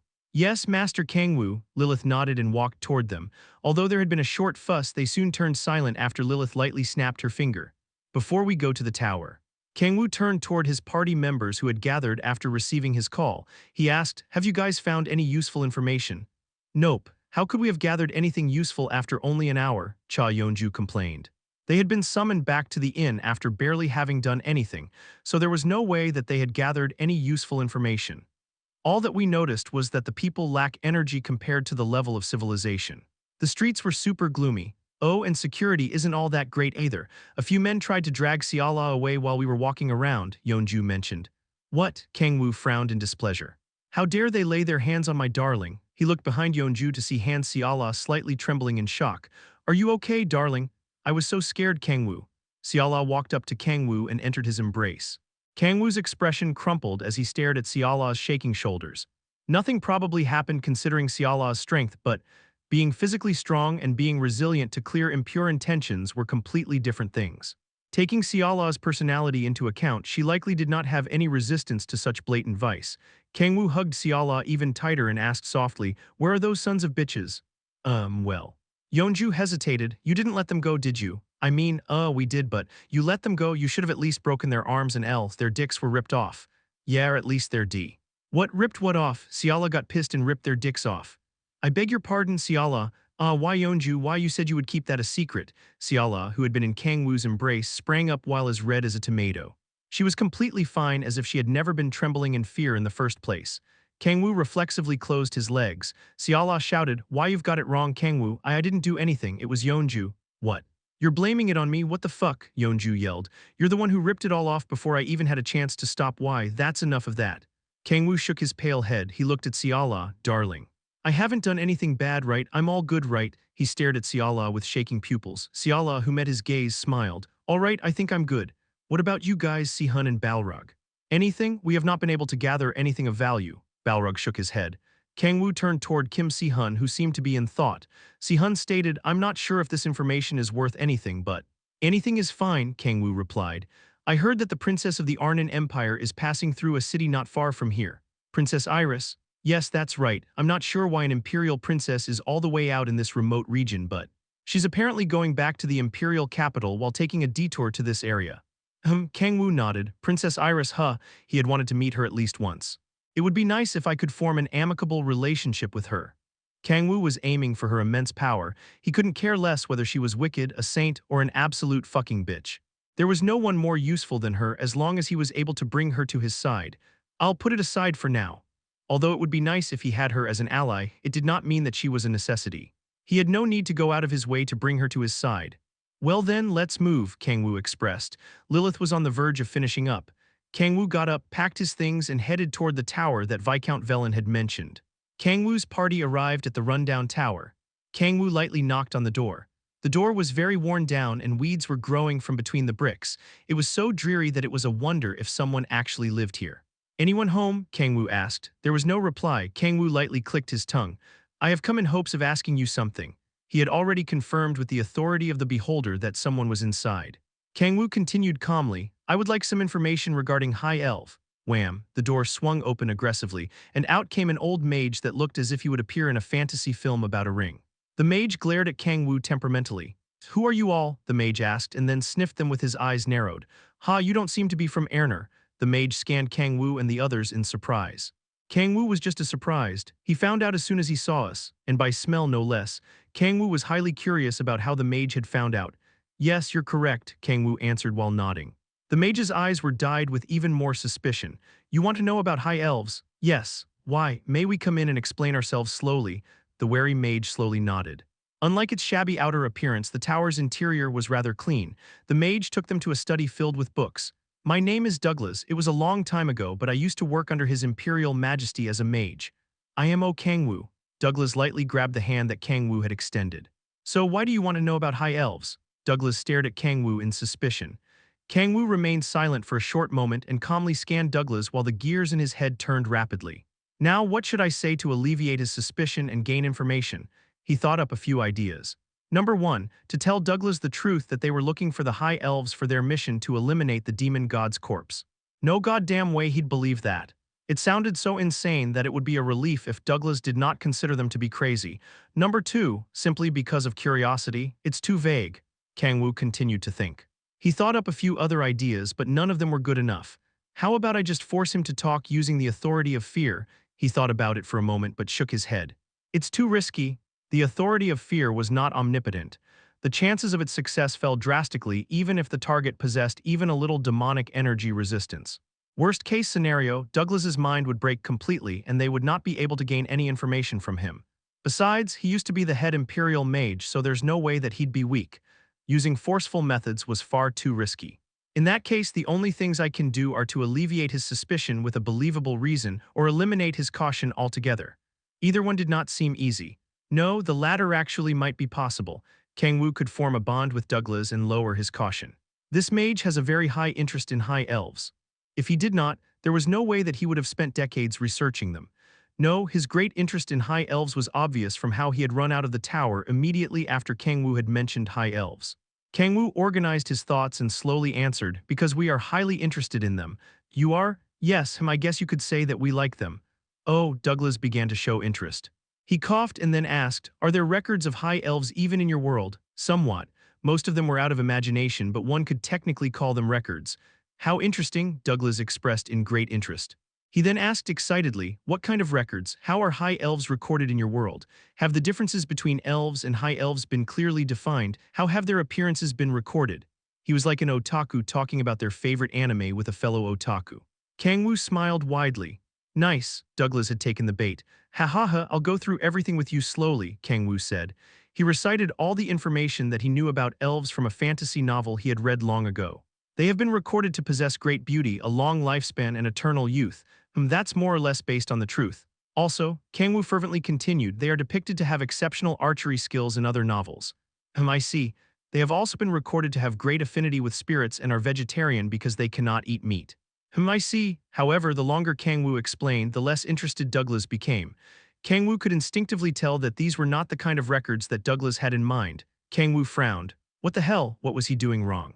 He had talked about the depictions of elves in fantasy novels and films, but Douglas was not interested in the slightest. It felt as if the plan drawn within Kang-woo's head was falling apart. Just then Layla interrupted. A moment please, Kang-woo. She took Kang-woo outside and whispered, are you trying to relieve Douglas's suspicion by talking about high elves and forming a bond with him? Layla had figured out Kang-woo's intentions in a flash. Yes, but it doesn't seem to be going very well, Kang-woo replied. He had talked about the depiction of high elves in all the films, fantasy novels, and anime that he had seen, but Douglas did not seem to be interested in them at all. Layla narrowed her eyes. Please wait, if my suspicions are correct, I believe I can resolve this. You Layla? Yes, please trust me, Layla responded with certainty. Kang-woo tilted his head in wonder. How? Foo-foo, that's a secret. You can only know after you figure out why Douglas is so interested in high elves. Are you saying that you know why? Well, you could say that I can tell from his eyes. There can be no other reason why he is so passionate over high elves. Regardless, please leave it to me, Layla stated as she took out a laptop from her bag. It was one powered by mana, just like Kang-woo's. I will go talk in private with Douglas. Layla asked the other party members to wait outside and walked inside by herself with her laptop in hand. What is she trying to do? Kang-woo stared at the tightly shut door in confusion. Just then Douglas's exclamations rang out from beyond the door.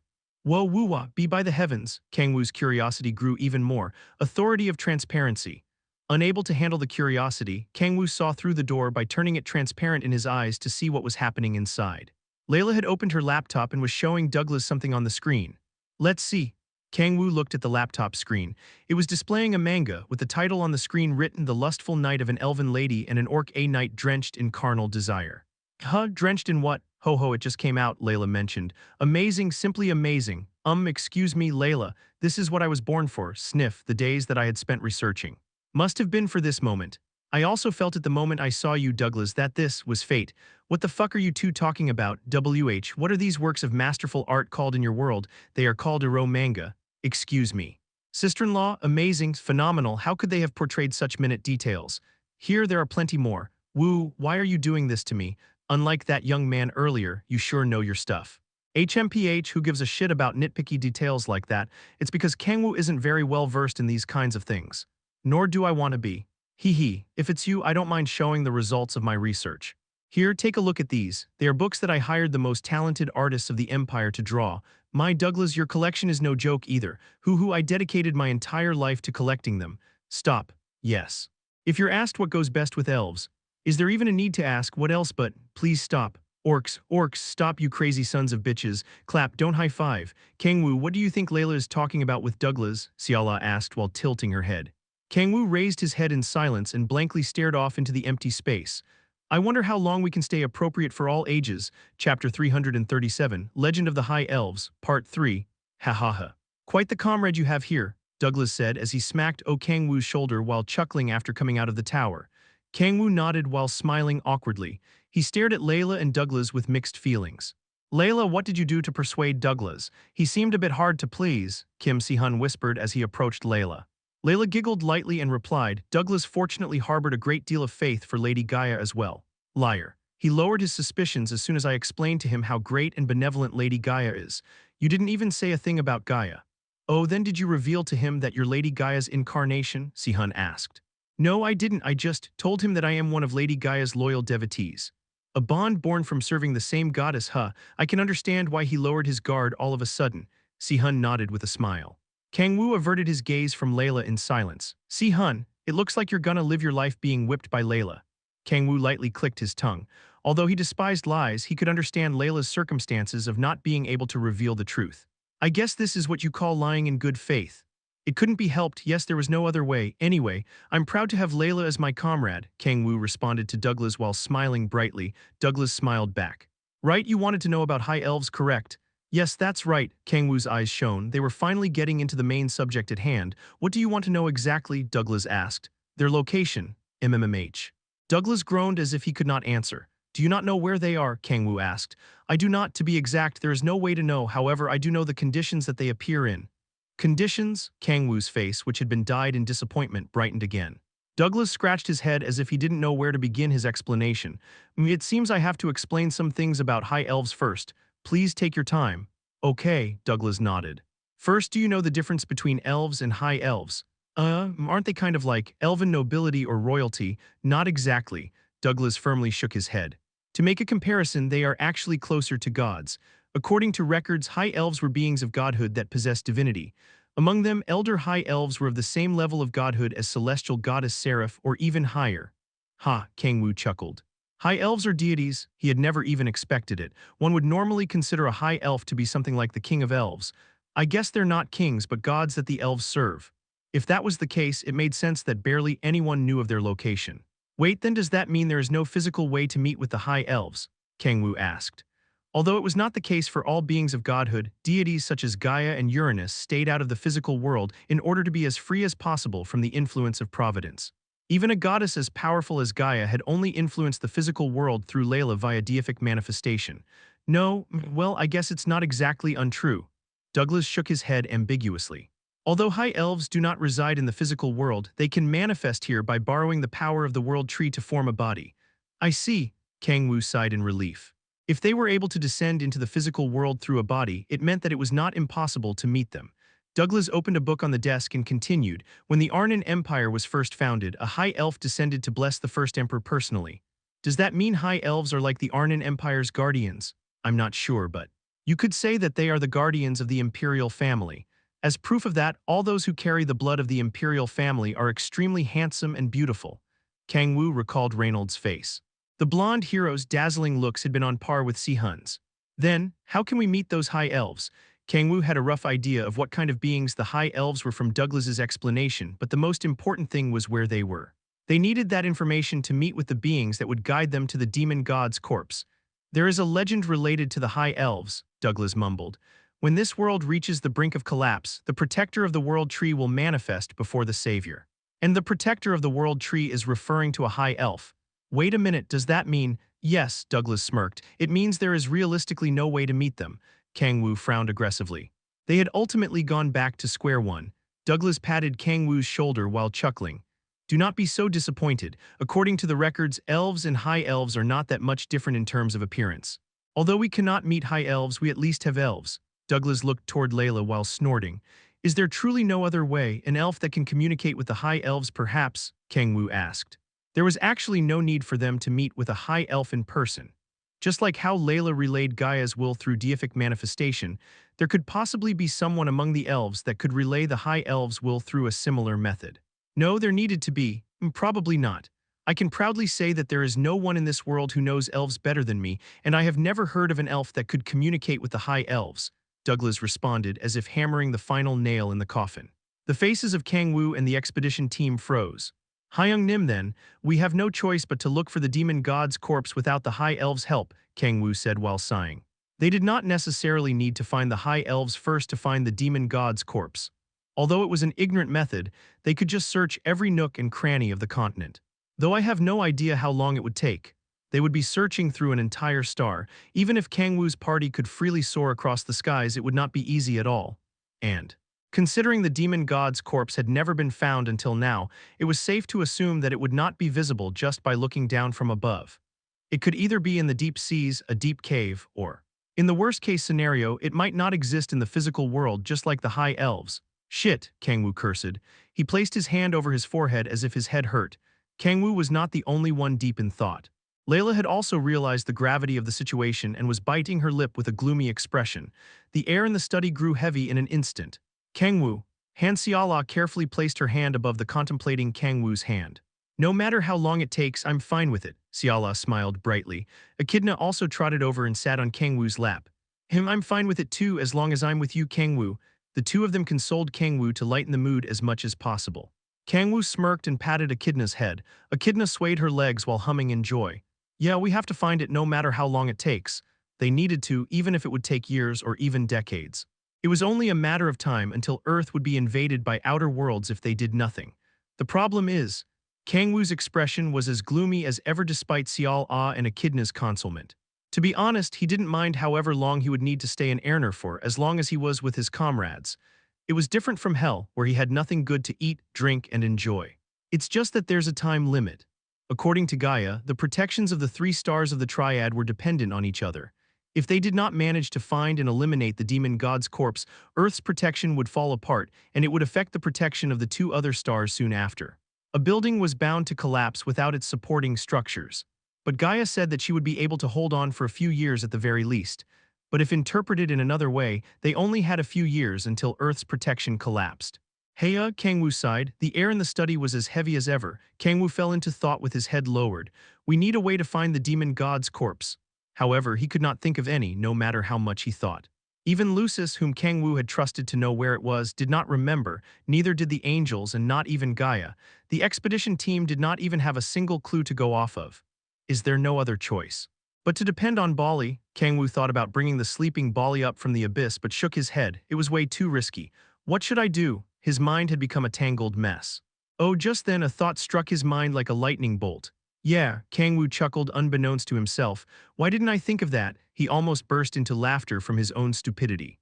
It was a rather simple problem to solve, to the point that he felt pathetic for not having thought of it sooner. It was right in front of me. There was no need to even think about it. The solution was stupidly simple. Kang-woo recalled the legend that Douglas had mentioned. When this world reaches the brink of collapse, the protector of the world tree will manifest before the savior. If a high elf will only appear if this world is on the brink of collapse. A smile filled with malice was plastered on the demon's face. Snicker, he was unable to suppress his laughter. I just have to bring Erner to the brink of collapse. Truly a five-head moment. Chapter 338, Hero Maker. Part 1. Kang-woo, what's wrong? Hanseala asked. Nothing. Oh, Kang-woo shook his head while pulling down the corners of his mouth with all his might. Hugh. He had almost let out a vulgar laugh after having thought up a fantastic idea. Yes, this is the best way to go. No matter how one thought about it, searching every nook and cranny of the continent for the demon god's corpse was insane. However, there was no one but the high elves who could guide them to the corpse. In other words, they needed to do whatever it took to meet with the high elves. Everything will resolve itself as long as I bring this world to the brink of collapse. Kang-woo smiled brightly. Of course, just because he had made up his mind to bring Erner to the brink of collapse did not mean he would massacre civilians or partially destroy the continent. Brink is the keyword here. The high elves would appear when Erner was on the brink of collapse, not when it was already collapsing. Putting it on the brink of collapse isn't that hard. Kang-woo could already think of multiple ways that he could. I'll need some time to put them into action, but the time taken would still be far shorter than randomly searching for the demon god's corpse. All right, Kang-woo felt like a weight had been taken off his shoulders now that his worries had been resolved. He smiled brightly. What's with that unpleasant smile? Cha Yeonju, who had been staring at Kang-woo, frowned. She felt chills for some reason from seeing the radiant smile on Kang-woo. She sighed and asked, so what are we gonna do? Are we seriously gonna search the entire continent? Looking for a needle in a desert would be easier than searching for the demon god's corpse located who knows where in the continent. Nope, Kang-woo answered. Then how? Have you thought of something? Layla asked while tilting her head in wonder. Kang-woo gazed at Layla, Yeonju, and Kim Si-hun. Even so, he could not tell the three of them the plan that he had in mind. Maybe Lilith? Kang-woo was a bit reluctant to tell even Siala. Although he trusted her, he did not want to show such a side of himself to her. Darling is also horrendous at acting. Considering what had happened long ago with Shaljil, it was probably better to just not tell her his plan. The fewer people know, the better. He was trying to drive the entire continent into the pits of hell to make the high elves manifest. Although he would be careful to avoid casualties, they would be inevitable. Whatever he did, Erner would suffer in some way or another. Since it was far too radical of a plan for a protector of light to pull, it was best left hidden. I'll explain outside, Kang-woo answered while stealing a glance at Douglas. Layla nodded. Thank you for the valuable information, Douglas, Kang-woo mentioned. Not at all. I should be the one thanking you for the valuable experience. Douglas shook Kang-woo's hand while smiling in satisfaction. If you ever need my help, feel free to give me a call anytime. Here is my communication crystal code. Douglas handed Kang-woo a mana code, similar to a phone number on Earth, while chuckling in joy. His temperamental nature that they had seen was nowhere to be found. Regardless of the process, I'm glad we managed to get a good ally thanks to Layla. Although Douglas was no longer active, he would be a very valuable ally to have since he used to be the head Imperial Mage. Kang-woo registered Douglas's mana code in his crystal orb and stood up. Come to think of it, you said that you were from Earth, correct? Douglas asked. Oh yes, that's right. Douglas stroked his beard. The Empire isn't in the best state at the moment, so I advise you not to travel around too much. Is it because of Princess Iris? Kang-woo asked. Douglas remained silent. He bit his lip with a complicated expression. I know how the public sees her, but I at least want you to know that it is not entirely her fault. Everything was orchestrated by, no, never mind, Tusk, just take it as the ramblings of an old man. Anyway, have a safe trip. Kang-woo narrowed his eyes. He felt like he could vaguely understand why such a distinguished mage lived in such a shabby tower. I'm curious about what's going on in the Empire, but Kang-woo relinquished his thoughts. Since they had exchanged communication crystal codes, he could ask Douglas anytime he wanted. And, if things went according to his thoughts, he was bound to learn about the Empire's circumstances even if he didn't want to. Right now, I need time to organize my thoughts. Kang-woo could not afford to exact such a grand plan with weak foundations. First, he needed to perfect his plan to make the High Elves manifest into the physical world. Since it was not so simple to pull off, he could not just think up the perfect plan here and now. I have to consider all variables, roles, and methods. Kang-woo had a mountain of work to do. He could not afford to waste time here. In that case, we'll be on our way, Kang-woo remarked. But isn't it already late? If you don't have a place to stay around here, how about you spend the night in the tower? Douglas asked. Oh, Kang-woo turned around and looked outside the window. 3 moons were shining in the night sky. Time flew by so quickly. Things had been so hectic that he had not even realized that the sun had set. Come to think of it, it hasn't even been a day since we arrived in Erner. Kang-woo had completely forgotten because so many things had happened already. I guess there's no need to rush. They had managed to get through the crisis without a hitch thanks to Viscount Velen's super carry. Thanks, man, I owe you. They would never have met Douglas if it hadn't been for Viscount Velen, and if it hadn't been for Douglas, they would have done all sorts of pointless things in search of the High Elves that did not even exist in the physical world. Sheet, he carried us so hard, all hail the Viscount. Kang-woo's endless awe and respect for Viscount Velen set his heart ablaze. I understand, in that case we will stay here for the night, Kang-woo answered. Ha ha ha. Although it's nothing much, use this tower however you like. And Layla, Douglas gazed at Layla passionately. Layla nodded with a smile. Okay, I will bring you another sacred relic in the evening, she answered. Ahem. I will look forward to it. Douglas stood up while smiling like a puppy. In that case, I will clean up the room on the upper floor. You seem to have something that you needed to discuss among yourselves, so go ahead. Thank you very much, expressed Kang-woo. Although it was filled with impure desires, he was thankful for Douglas's hospitality. Kang-woo smiled while lowering his head. Douglas closed the door and left. Now then, Layla looked toward Kang-woo. What do you have in mind about our plan of action going forward? The other party members also focused on Kang-woo. Kang-woo relayed the fake plan that he had thought up. No, it's not exactly fake. To be exact, it was half of the true plan. I'm thinking of making contact with the High Elves, he stated. Pardon? What the hell, Kang-woo, were you not listening to that old mage? He said that there aren't any High Elves in this world. Yeonju stared at Kang-woo in confusion. No, think about it. Kang-woo glanced at Yeonju, Si-hun, and Layla in order. This is the most crucial point. He needed to package one among the infinite possibilities as the truth and make them believe that there was no other possibility. Douglas said that the High Elves will appear when this world is on the brink of collapse, Kang-woo mentioned. Yeah, but what about it? Yeonju, do you think the demon of prophecy will sit idly by as we try to eliminate the demon god's corpse? Ah, the faces of Yeonju, Layla, and Si-hun stiffened.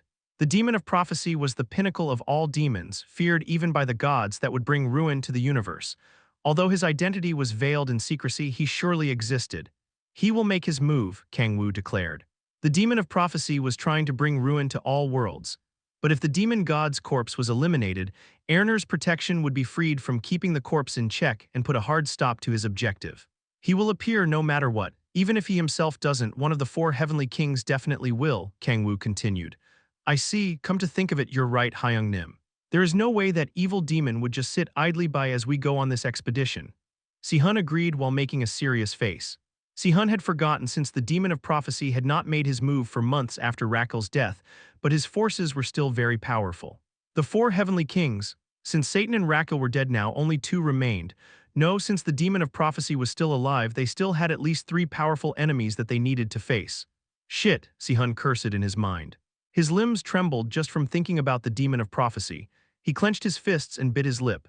Layla grabbed Si-hun's trembling hands and turned to Kang-woo, saying, I see.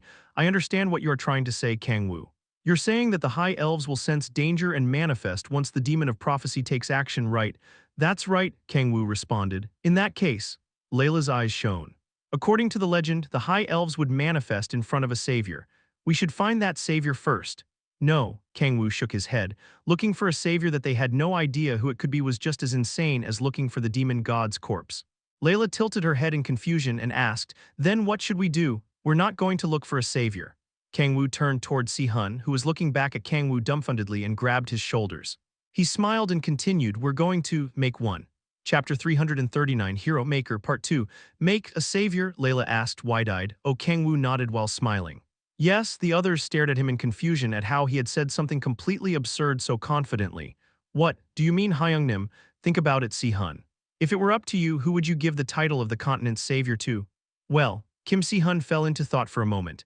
A savior of a continent frequently appeared in novels, cartoons, and films, so it was not difficult to conjure up an image in his head. I guess it would be someone chosen by a god, who confronts great evil and protects the people, Si-hun answered. Right. Oh, Si-hun's eyes widened. He came to realize why Kang-woo, who was smiling joyfully, had said something like that. Si-hun, he had been chosen by Gaia, was confronting a great evil known as the Demon of Prophecy and had protected countless people. The perfect fit for a hero from another world. W8, Si-hun shouted in bewilderment. He understood Kang-woo's point, but the same could be said for Yu Hyung-nim. Kang-woo had also been chosen by Gaia and was fighting against great evil. No, considering Kang-woo's accomplishments, Si-hun could not even hold a candle to him. No, it can't be me. Kang-woo shook his head without hesitation. If one just looked at the conditions of being a savior, there was no one more fit for the position than Kang-woo. However, I can't be the hero. He had something else to do, something very special that he could not tell his other party members. And Kang-woo narrowed his eyes. High elves apparently possessed the ability to locate the demon god's corpse, and Holy Sword Ludwig, which had been blessed by them, used to have the ability to locate the demonic sea. It's too dangerous for me to be the savior. Worst-case scenario, his identity would be exposed. There was no need to risk the breakdown of trust that he had built ever since before he had become the protector of light. But why? No matter how I think about it, you're far better suited because you're the master of the Holy Sword Ludwig. Kang-woo could not tell Si-hun the true reason why he could not be the savior. He needed a good excuse. Although it had been broken back when Ludwig had been corrupted, that sword used to be imbued with the blessing of the high elves. If a high elf will appear before a savior, wouldn't it be natural that they would appear before the master of the holy sword? Si-hun bit his lip. Kang-woo's logic was hard to refute. It certainly was better for Si-hun, the master of the holy sword Ludwig, to become the savior. I vote for Si-hun too, Cha Yeonju expressed. Yeonju, said Si-hun. First off, your looks are on completely different levels. Kang-woo is, well, what's the best way to describe it? She put her hand on her forehead and searched for the right expression and then clapped her hands together. Oh. He kinda looks like trash. Excuse me, trash, Kang-woo glared at Yeonju. Yeonju clarified while snickering, no, I'm not saying you're ugly. How should I say this? You look like you have a bad personality. It's your eyes. I'd say the same thing about you, Kang-woo rebutted. Yeonju also did not look like a very nice person. Whatever the case, it's true that Si-hun looks the part more, isn't it? Said Yeonju. Kang-woo nodded while groaning. Although he did not want to admit it, it was an undeniable fact that Si-hun visually looked far more like a hero than Kang-woo did. Are my eyes that sharp? Kang-woo unconsciously touched his eyes. Han Xiala, who had been sitting next to him, grabbed his hand. Fufu, don't worry, Xiala said with a smile. There's no one in the universe that looks tastier than you. Thanks, Darl, tastier. I'm sorry. I misspoke, ho ho ho, Xiala giggled. Kang-woo stared at Xiala in confusion and then turned back to Si-hun. Anyway, you get it now, right? Even if I take the visual aspect as a joke. I guess I can't argue with the holy sword aspect. Si-hun, who had been in thought, nodded. So what do you have in mind specifically? Making a savior was easier than looking for one who knows where, but it was still difficult in the absolute sense. I've thought of something, Kang-woo responded. A specific scene had popped up in his head the moment that he had first thought of the plan. Kang-woo stared at Si-hun and asked, Si-hun, you said that Princess Iris would be passing somewhere around here, right? He recalled the piece of information that Si-hun had given him a while ago. Oh yes, that's right, Si-hun replied. Let's tail her. Tail, the princess. You know that the empire isn't in the best state right now, right? If the political situation is this unstable, people are bound to harbor grudges for the people in leadership. You never know, Princess Iris might get attacked by a rebel army. Actually, Kang-woo did know she would most definitely be attacked, because I'll make it so. Kang-woo's eyes shone sharply. A hero will appear within the crisis. It was the perfect first step for a hero that would save the continent. Ha ha ha, I doubt a rebel army would appear out of nowhere like that, Hyung-nim. Well, I was half joking. I had another objective in mind. Another objective? To become a hero praised by the entire continent, you need a dependable backer. Whether you kill an evil demon or wipe out a horde of monsters attacking a town, it's pointless if no one knows about it. It was true, no matter how many hero-like things one did, they would never become a hero if their accomplishments were not spread across the land. Are you suggesting we establish a connection with the imperial family? Si-hun asked.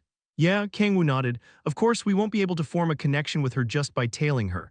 Our objective this time is to gather as much information about Princess Iris as possible and then find a way to establish that connection. I see, Si-hun nodded. It was certainly not a bad idea. One needed reliable backings to become a hero, and there was no one more reliable than a member of the Imperial family. And the Imperial family is apparently blessed by the High Elves as well, so it would be a good idea to form a good relationship with them, Si-hun mentioned, recalling what Douglas had said earlier. Kang-woo smiled and put his hand on Si-hun's shoulder. I'm counting on you, man. I know you can do it. Hyung-nim, Si-hun looked at Kang-woo with trembling eyes. He could feel the deep trust in his voice. Hyung-nim has put his trust in me. He could not think of anything besides needing to succeed, no matter what it took. Kang-woo patted Si-hun's shoulder and responded, don't worry. We'll support you as best we can. He already had experience making someone a hero. He was confident that he could do it even better this time. Have you heard when Princess Iris would be crossing through this area? Kang-woo asked. I heard it was about a week from now. All right, Kang-woo nodded in satisfaction. A week, huh? It was more than enough time to prepare. A week flew by in an instant. Each party member spent that time getting accustomed to Erner in their own way. Well, it was more like enjoying leisure. Kang-woo had taken his party members to various cities and towns to purchase clothes that didn't make them stand out and just walked around the streets to sightsee. After a week's time, they had come to find out that Velen had been one of the better cities in the Arnon Empire to live in. As for the other cities, 80% of its territory had been turned into slums. The streets were filled with women selling their bodies and collapsed labor workers that were nothing but skin and bones. It's terrible. It was so bad to the point that Kang-woo almost had no idea how the empire was still running. Hyung-nim, Si-hun bit his lip from seeing the atrocity. Even Kang-woo was frowning at the sight, so there was no question about how Si-hun would be feeling about it. Don't pay it much mind, Si-hun, Kang-woo stated. But Si-hun stared at the slum pitifully. Kang-woo clicked his tongue. There's no way he'd listen to me even if I tell him that it's none of his business. Considering Si-hun's personality, that would only make him more passionate. You'll be able to change it once you become the hero. Will I? People will gain hope, so don't worry about them and focus on what you have to do. Kang-woo's words were not completely groundless. The process of making Si-hun a hero also included changing the corrupt empire. There's a bit of a problem, though. Kang-woo would only be able to come up with a detailed plan after meeting Princess Iris in person. Now let's get going. Kang-woo turned around, his back toward the slum. He had found Princess Iris's current location through Lilith. She was passing through a narrow canyon before arriving in the city. And in that canyon, Princess Iris would be attacked by the undead army prepared by Vernok. As for the setting, let's go with a black mage having joined forces with the rebel army to cause a rebellion. The only thing that mattered was to put Princess Iris in danger and for Si-hun to come and save her. Kang-woo looked toward Vernok and whispered, Is everything ready? Yes, my king, the undead are in place and will attack the princess at your signal. Good, the plan was perfect. All that was left was to give the signal at the right time. Let's move. Kang-woo and the party left the city in advance. To appear at the perfect timing, they needed to go toward the canyon early. But Hyung-nim, is there really a need for us to go to the princess? It might cause problems if we're discovered. Si-hun, who had no idea about the plan to put Princess Iris in danger using an undead horde, tilted his head in confusion. Well, while Kang-woo was trying to think of a suitable excuse, Lilith's voice suddenly echoed in his head. My king, Princess Iris is getting attacked. What? I haven't given the signal yet. Did they happen to find one of the undead in hiding? No, it's not that, Lilith continued in slight bewilderment. It's not the undead that we've hidden. Humans in masks are attacking the princess. What? Kang-woo said out loud without realizing it. It seems to be an actual rebel army. And Kang-woo chuckled at the absurdity. An actual rebel army appeared. This hadn't been in the Demon of Prophecy's prophecy. Chapter 340, Hero Maker, Part 3, Whoosh. Kang-woo and his party sped toward the canyon as soon as Kang-woo was contacted by Lilith. It would result in a massive hiccup in their plan if the princess were to die. Shit, Kang-woo frowned. An actual rebel army? There could not have been a worse coincidence. What are the fucking chances? Probability seemed to be non-existent in this world. Rage surged within Kang-woo, but only momentarily. He recalled what he needed to do first and foremost. He closed his eyes and gave Lilith a command. Protect the princess so that she doesn't die. Yes, my king, however, I don't think you need to worry about that. The princess's knights are doing their part. Really? That was the only good news among all this. Kang-woo expressed slight relief and sped up even more using the authority of haste. Clang, clang, ka. Maintain formation, protect the princess. As soon as Kang-woo arrived, he could hear the sound of clashing metal and smell the metallic scent of blood filling the canyon. He turned around. I think I'm too early. He had ended up getting separated from his party members after running with all his might. There was no one in the party that could keep up with Kang-woo running at full speed. Lilith, what's the situation? It's still under control. Kang-woo looked down at the battle between the knights in silver armor and the masked men in the narrow canyon. They're severely outnumbered. There were only about 30 silver knights while there were easily over 500 masked men. Aren't there way too few of them for escorting an imperial princess? Kang-woo mentioned as he watched over the battlefield. Not only were the Silver Knights lacking in number, their skills also were not up to par for a group in charge of protecting an imperial process.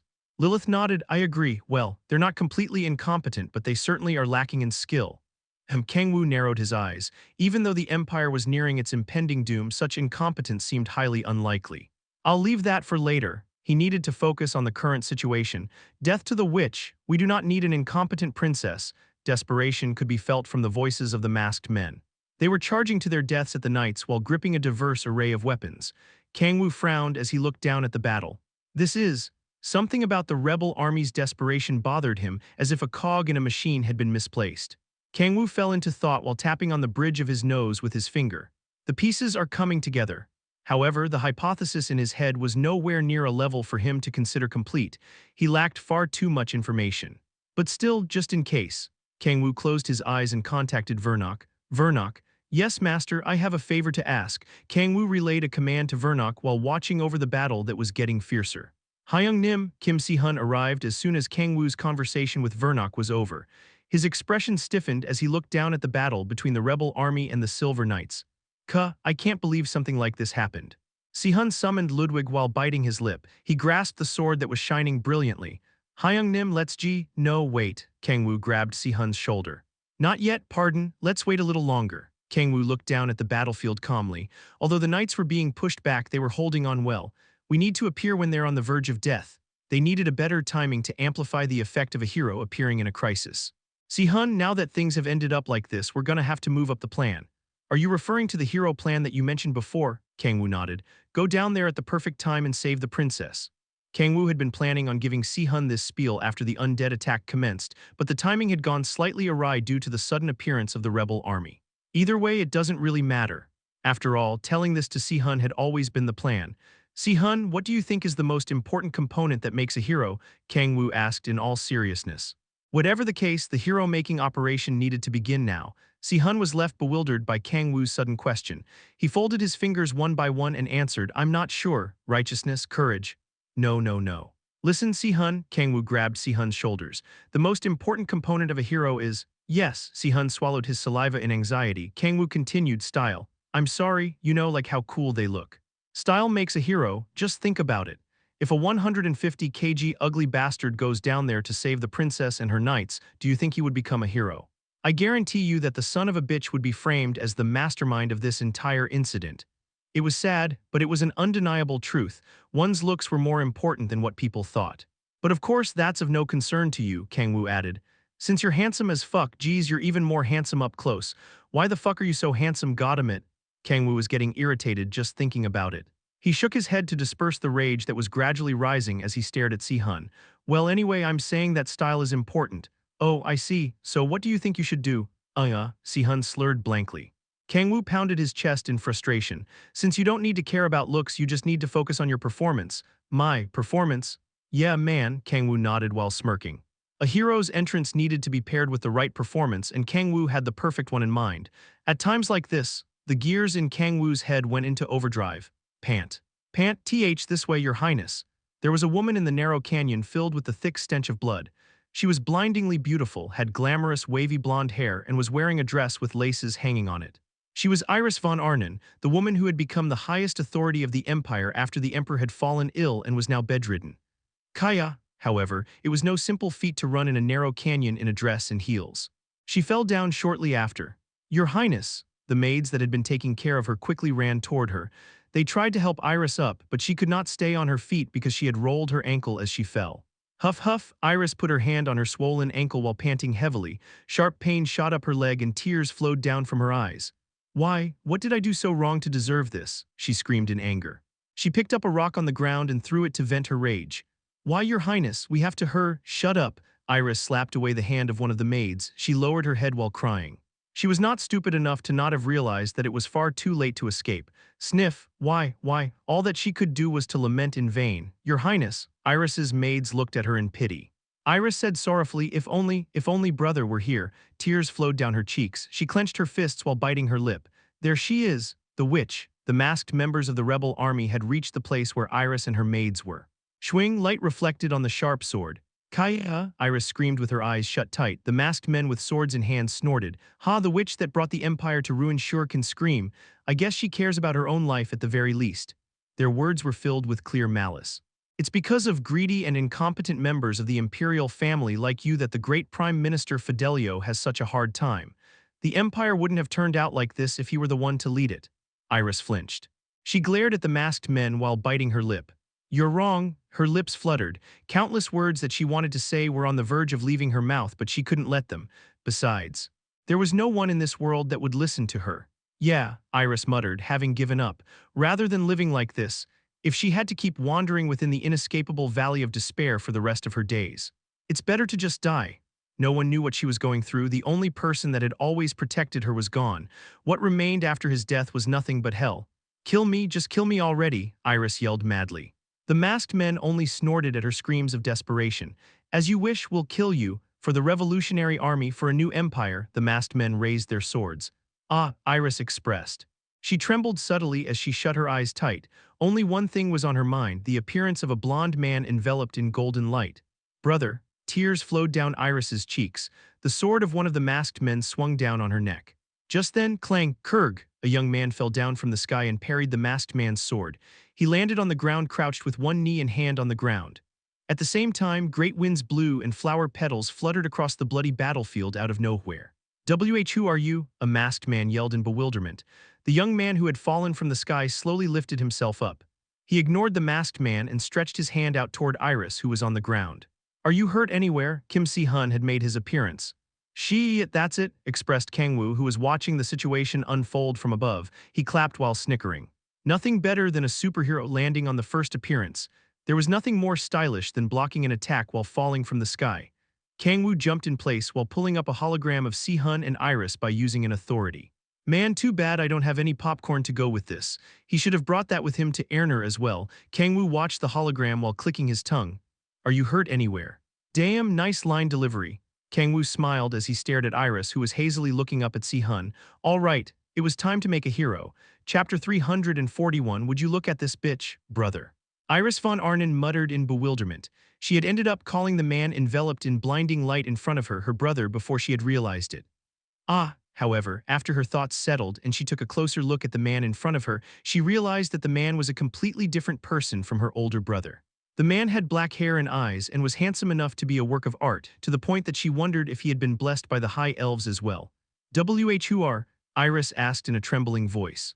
Kim Si-hun took her hand and helped her up while smiling faintly.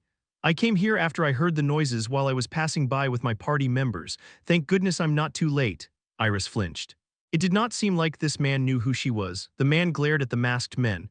Why would you attack this poor woman? Si-hun asked. Ha, poor woman you say, do you have any idea who that woman is? That's Iris von Arnim. The witch who brought the empire to ruin, the masked men exclaimed in fury. NGH, Iris lowered her head in pallor from their screams. She knew very well her reputation among the public and a portion of the spreading rumors were true. I see you're the Imperial Highness. Si-hun purposefully expressed surprise. The masked men snorted and approached Si-hun. Step aside, the empire can only regain its peace once that witch is dead. I'm sorry, but I cannot. Si-hun raised his shining sword, firmly expressing that he would not step aside. He turned his head toward Iris, who was trembling behind him. Don't worry, he stretched out his hand and placed it on her cheek. I will protect you. Iris's eyes widened. It had been far too long since someone had said that they would protect her. Her eyes unwittingly teared up. She shuddered all over. NGHH. Unlike Iris's reaction, Si-hun was having mixed feelings. Is this really gonna work? In Si-hun's opinion, a woman being told by someone who had literally fallen from the sky that they would protect her would only raise her caution instead of trust. I'm doing it because Hyung-nim told me to, but he honestly did not have much hope in the plan, but I'll stick to it since it's for Hyung-nim. Si-hun had unconditional trust for Kang-woo. Don't worry, Hyung. Si-hun gripped his sword handle and poured his bloodlust toward the masked men. This operation was crucial for establishing a connection with Princess Iris, as well as the very first step for him to become a savior.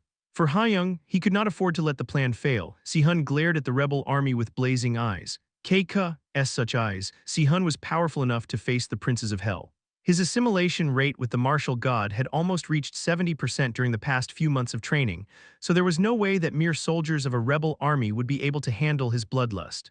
Tap. Si-hun leaped forward with a step so quiet that one would not be able to hear it unless they concentrated.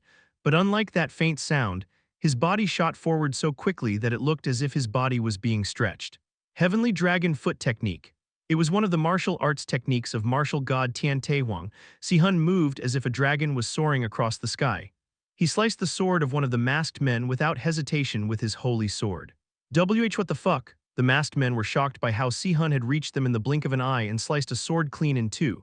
Si-hun kicked a masked man's stomach with his right leg. Kurg, the masked man, rose slightly into the air and tumbled to the ground. Si-hun rode the momentum and continued to swing his sword. Clang, clang. The weapons of the masked men were sliced in two, one after another. Why, you monster, he must be the witch's puppet. Kill him. The masked men did not back down even after witnessing Si-hun's prowess. They depended solely on their numbers, which reached 500. The masked men approached Si-hun while getting into a military formation that they seemed to have practiced thoroughly. Tusk. However, such a strategy was utterly ineffective against Si-hun. Heavenly Dragon Lightning Strike. A blue dragon appeared from the shining holy sword. Si-hun jumped toward the center of the formation without hesitation while flying in the air using void steps. He gripped his sword with both hands and swung it down while falling as if he was chopping firewood. Crackle, the blue dragon that was leisurely flying in the air opened its mouth. It clad itself in lightning and descended to the ground. Kurg, Aerg, the masked men screamed. The ones that had been struck by the lightning head-on collapsed on the spot. The unexpected tight formation by a rebel army had been destroyed from a single attack from Si-hun. Si-hun stood up from the crater that had been formed as if a meteor had crashed down. The brilliant light flowing from the holy sword enveloped his body. Ayata, they were no match for Si-hun. After realizing that they were in completely different leagues, the soldiers of the rebel army lost their morale and trembled on the spot with their mouths agape. This should be enough. Si-hun loosened his grip on the sword handle while staring at the rebel army stricken by fear. They had already lost their will to fight, so Si-hun did not see the need to slaughter them. It's a bit uncomfortable. Si-hun frowned as he stared at the terrified men. He was not physically uncomfortable. It was just that using his powers on fellow humans, albeit a rebel army, did not feel right to him. Kurg, what the? This is. Just then, the corpses of the rebel army sprawled on the ground rose. Their eyes were gray and they were staggering. Si-hun's eyes widened. Undead, it was not just the corpses of the rebel army. Skeletons wielding weapons also appeared from all around the forest. What's going on? Si-hun fell into confusion. Why were there undead monsters all of a sudden? He scanned the group of skeletons with sharp eyes. They came out of the forest and stood in front of the rebel army as if protecting them. Such behavior from undead monsters only meant one thing. Sons of bitches. Si-hun bit his lip. His resentment toward the demonic that had grown ever since his first encounter with Satan surged. You've joined forces with demons? If that was not the case, nothing could explain why undead monsters would protect the rebel army instead of attacking them. Si-hun regretted going easy on them because they were fellow humans. Why, you're wrong, Erg. What the hell is wrong with these skeletons? The rebel army grew confused as well. The resentment-dying Si-hun's face momentarily faltered as he saw the masked men's genuine confusion. Just then Kang-woo, who had been watching from above, came down the canyon. I knew something was off. Hyung-nim, Kang-woo continued while staring at the rebel army and the horde of undead. Si-hun, I think they've joined forces with demons. There are demons in Erner as well. Have you forgotten where Lucifer came from? Kang-woo mentioned with sunken eyes. Ah, Si-hun expressed. He nodded and glared at the rebel army and the undead. I see. There was likely a group similar to the demon cult in Erner as well. Si-hun, I know without you telling me. Hyung-nim. Si-hun raised his sword while emitting chilling bloodlust. Kang-woo, above all others, had assured that the rebel army had joined forces with demons. They had done something they should have never done for the sake of overthrowing the nation. In that case, there was only one thing for Si-hun to do. Formless sword, swords made out of pure white sword energy formed around Si-hun. He lowered his stance and charged toward the rebel army and the undead. Are you okay, Your Highness? Si-hun approached Iris, who was on the ground after clearing out the undead that had appeared from the forest. She was trembling slightly, possibly from seeing Si-hun's astounding combat prowess. I'm all right, Erg. Iris tried to stand, but grimaced from the sharp pain shooting up her ankle. Si-hun quickly ran up to her and helped her up. Iris blushed. She looked around warily and then asked hesitantly, May I ask who you are? My name is Kim Si-hun. Kim Si-hun. She engraved the name in her mind. Although such a name did not exist in the Arnan Empire, she paid it no mind. I heard the Eastern Federation uses such names. He even had black hair and eyes, so Iris was sure that he was from the Eastern Federation. If that was the case, it also made sense why he had not called her a witch, since he likely did not know of the exact situation in Arnan. Aya. However, whether Si-hun was from the Eastern Federation or not did not matter at the moment. She stared at Si-hun dreamily, shivers traveling down her spine. I see, then may I call you Sir Si-hun? You don't have to address me so formally, Your Highness. And no, I will call you Sir Si-hun, Iris responded brightly. Kang-woo smirked from seeing Si-hun and Iris. This exceeds my expectations. Thanks to Si-hun's fantastic looks as well as his perfect rescue timing, Operation Knight in Shining Armor has been a huge success. Getting her support will be a piece of cake. Seeing how Iris was acting, they could even hope for her full support for everything instead of just having her as a backer. Right then, Kang-woo narrowed his eyes. It was time to squeeze out some information from the Imperial Princess about the things that were bothering him in regard to the rebel army. Princess Iris, there are a few things I would like to ask you. Who the hell are you? Iris glared at Kang-woo as soon as he approached her. Stop bothering us and screw off. She was staring at him in disgust as if he were a bug. She hid behind Si-hun as if she would throw up just from Kang-woo getting closer to her. Huh, would you look at this bitch. Chapter 342, Who should I allow to win? What the hell? Kang-woo was left momentarily shocked from the complete opposite treatment that Iris had given him compared to Kim Si-hun. He recalled how the citizens of the Empire had referred to her as a witch. So that means, this was how Iris usually treated people. I guess it would have been bad if we didn't do this plan. If they had not gained the princess's favor by having Si-hun save her in her time of need, there would have been massive complications in their plan. Did you not hear me telling you to screw off? Are you deaf or something? Iris was staring at Kang-woo coldly. Kang-woo was more dumbfounded by her attitude than angry.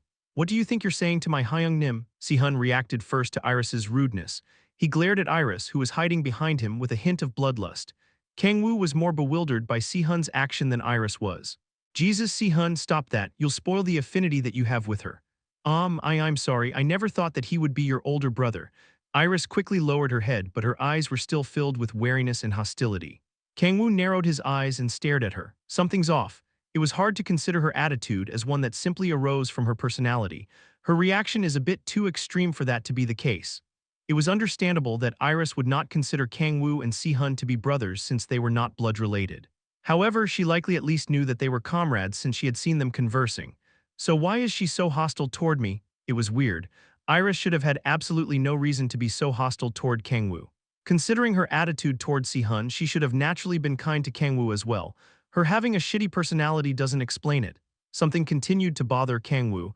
Kang-woo stared at Iris sharply. Could it be? He recalled what Douglas had muttered before. I at least want you to know that it is not entirely her fault. Something must have happened. Kang-woo did not know the details yet, but he was sure that something had caused her personality to become this twisted. Wait, Kang-woo fell into thought as he tapped the bridge of his nose. He had a feeling that what had bothered him about the rebel army and Iris were related. It was not based on logic, but simply a hunch. May I continue my questions, Your Highness? Kang-woo asked. What is it? I'm tired, so make it quick, Iris answered disrespectfully. Si-hun frowned in displeasure, but Kang-woo stopped him by giving him a look. He couldn't care less if she was disrespectful or downright cussing him out. There was something far more important than that. Where were you coming back from? What? Iris became wide-eyed from the unexpected question, but answered while turning her head away. I went to the founding emperor's grave to pray in hopes that he would help resolve the empire's crisis. It was a pointless gesture. No, that was not the issue. Would a princess with that kind of personality willingly go to a grave to pray, with only a few dozen knights no less? I'm starting to get the full picture now, Kang-woo smiled. The fog in his mind was getting cleared up. The questions in his mind were getting answered. I see what happened. Kang-woo nodded and turned around. He looked down at the corpse of one of the masked men. To be exact, he looked down at the sword in the masked man's hand. Their weapons are unnaturally good, not just their swords, but the round shields on their wrists and the armor they were wearing practically looked brand new. And the rebel army had assumed such perfect formations as if they had been professionally trained. It had been easily broken because they had been against Si-hun, but those who were just slightly above average would have had a difficult time breaking through it. That makes no sense. There was no way that a rebel army made up of regular citizens who had left their jobs behind to overthrow the nation due to poverty and hunger would be able to have high-quality armaments and assume airtight formations. Tusk, Kang-woo clicked his tongue. There was no need to even think deeply about it. The simplest answer to a complicated question was usually the correct one. if it makes no sense for a rebel army to possess high-quality armaments and assume elaborate formations?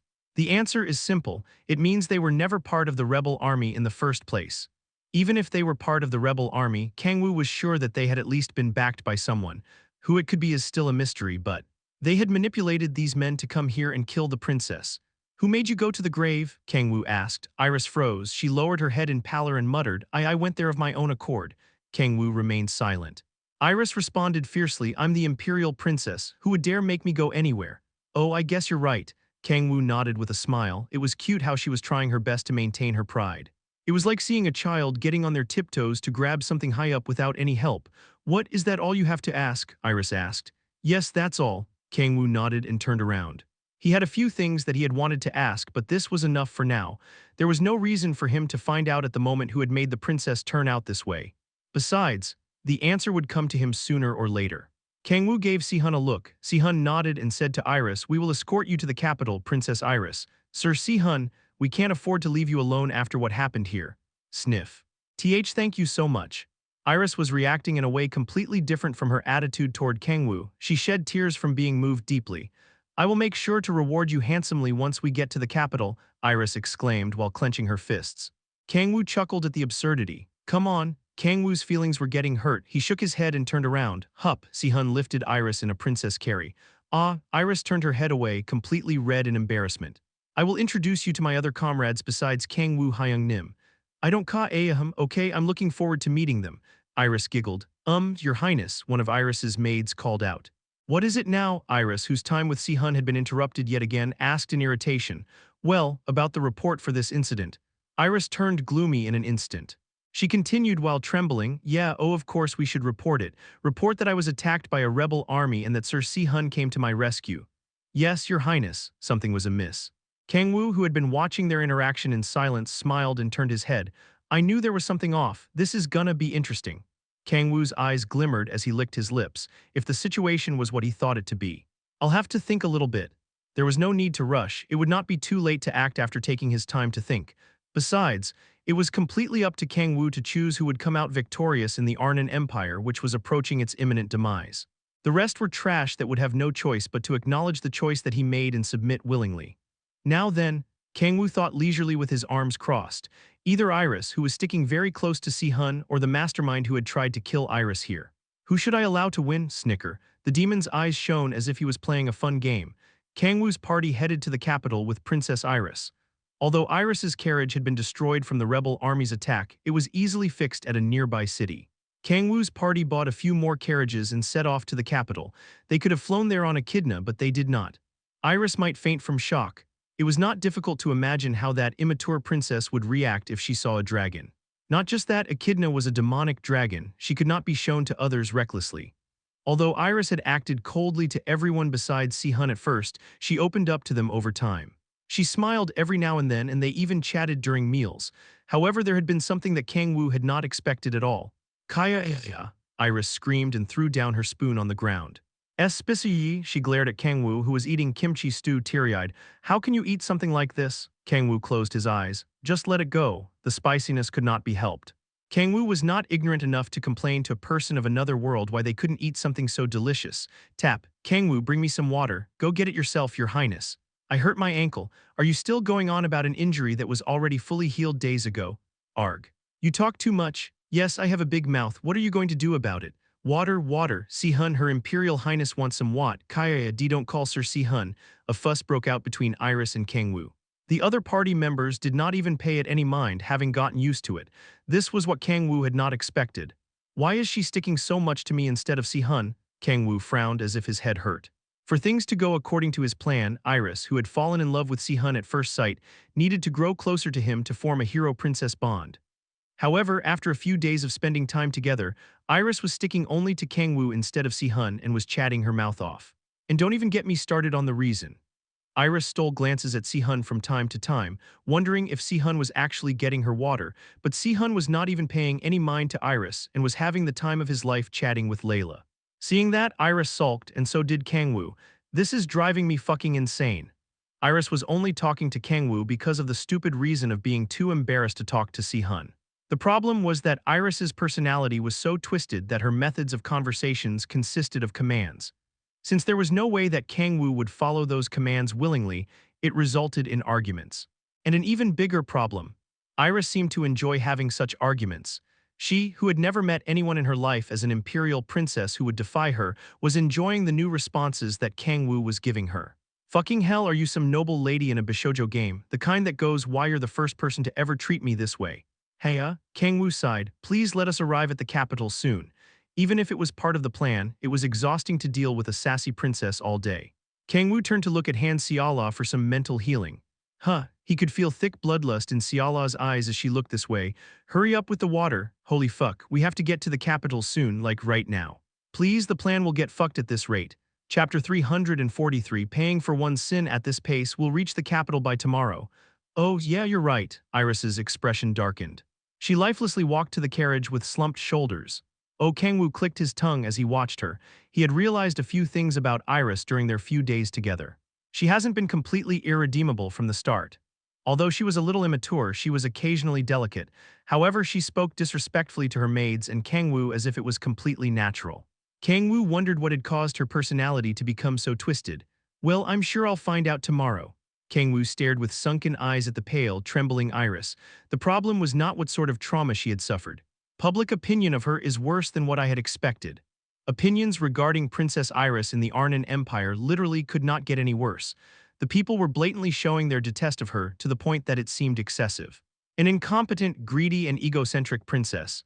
The people pretty much considered her the epitome of corruption. I have a feeling that someone spread such rumors intentionally.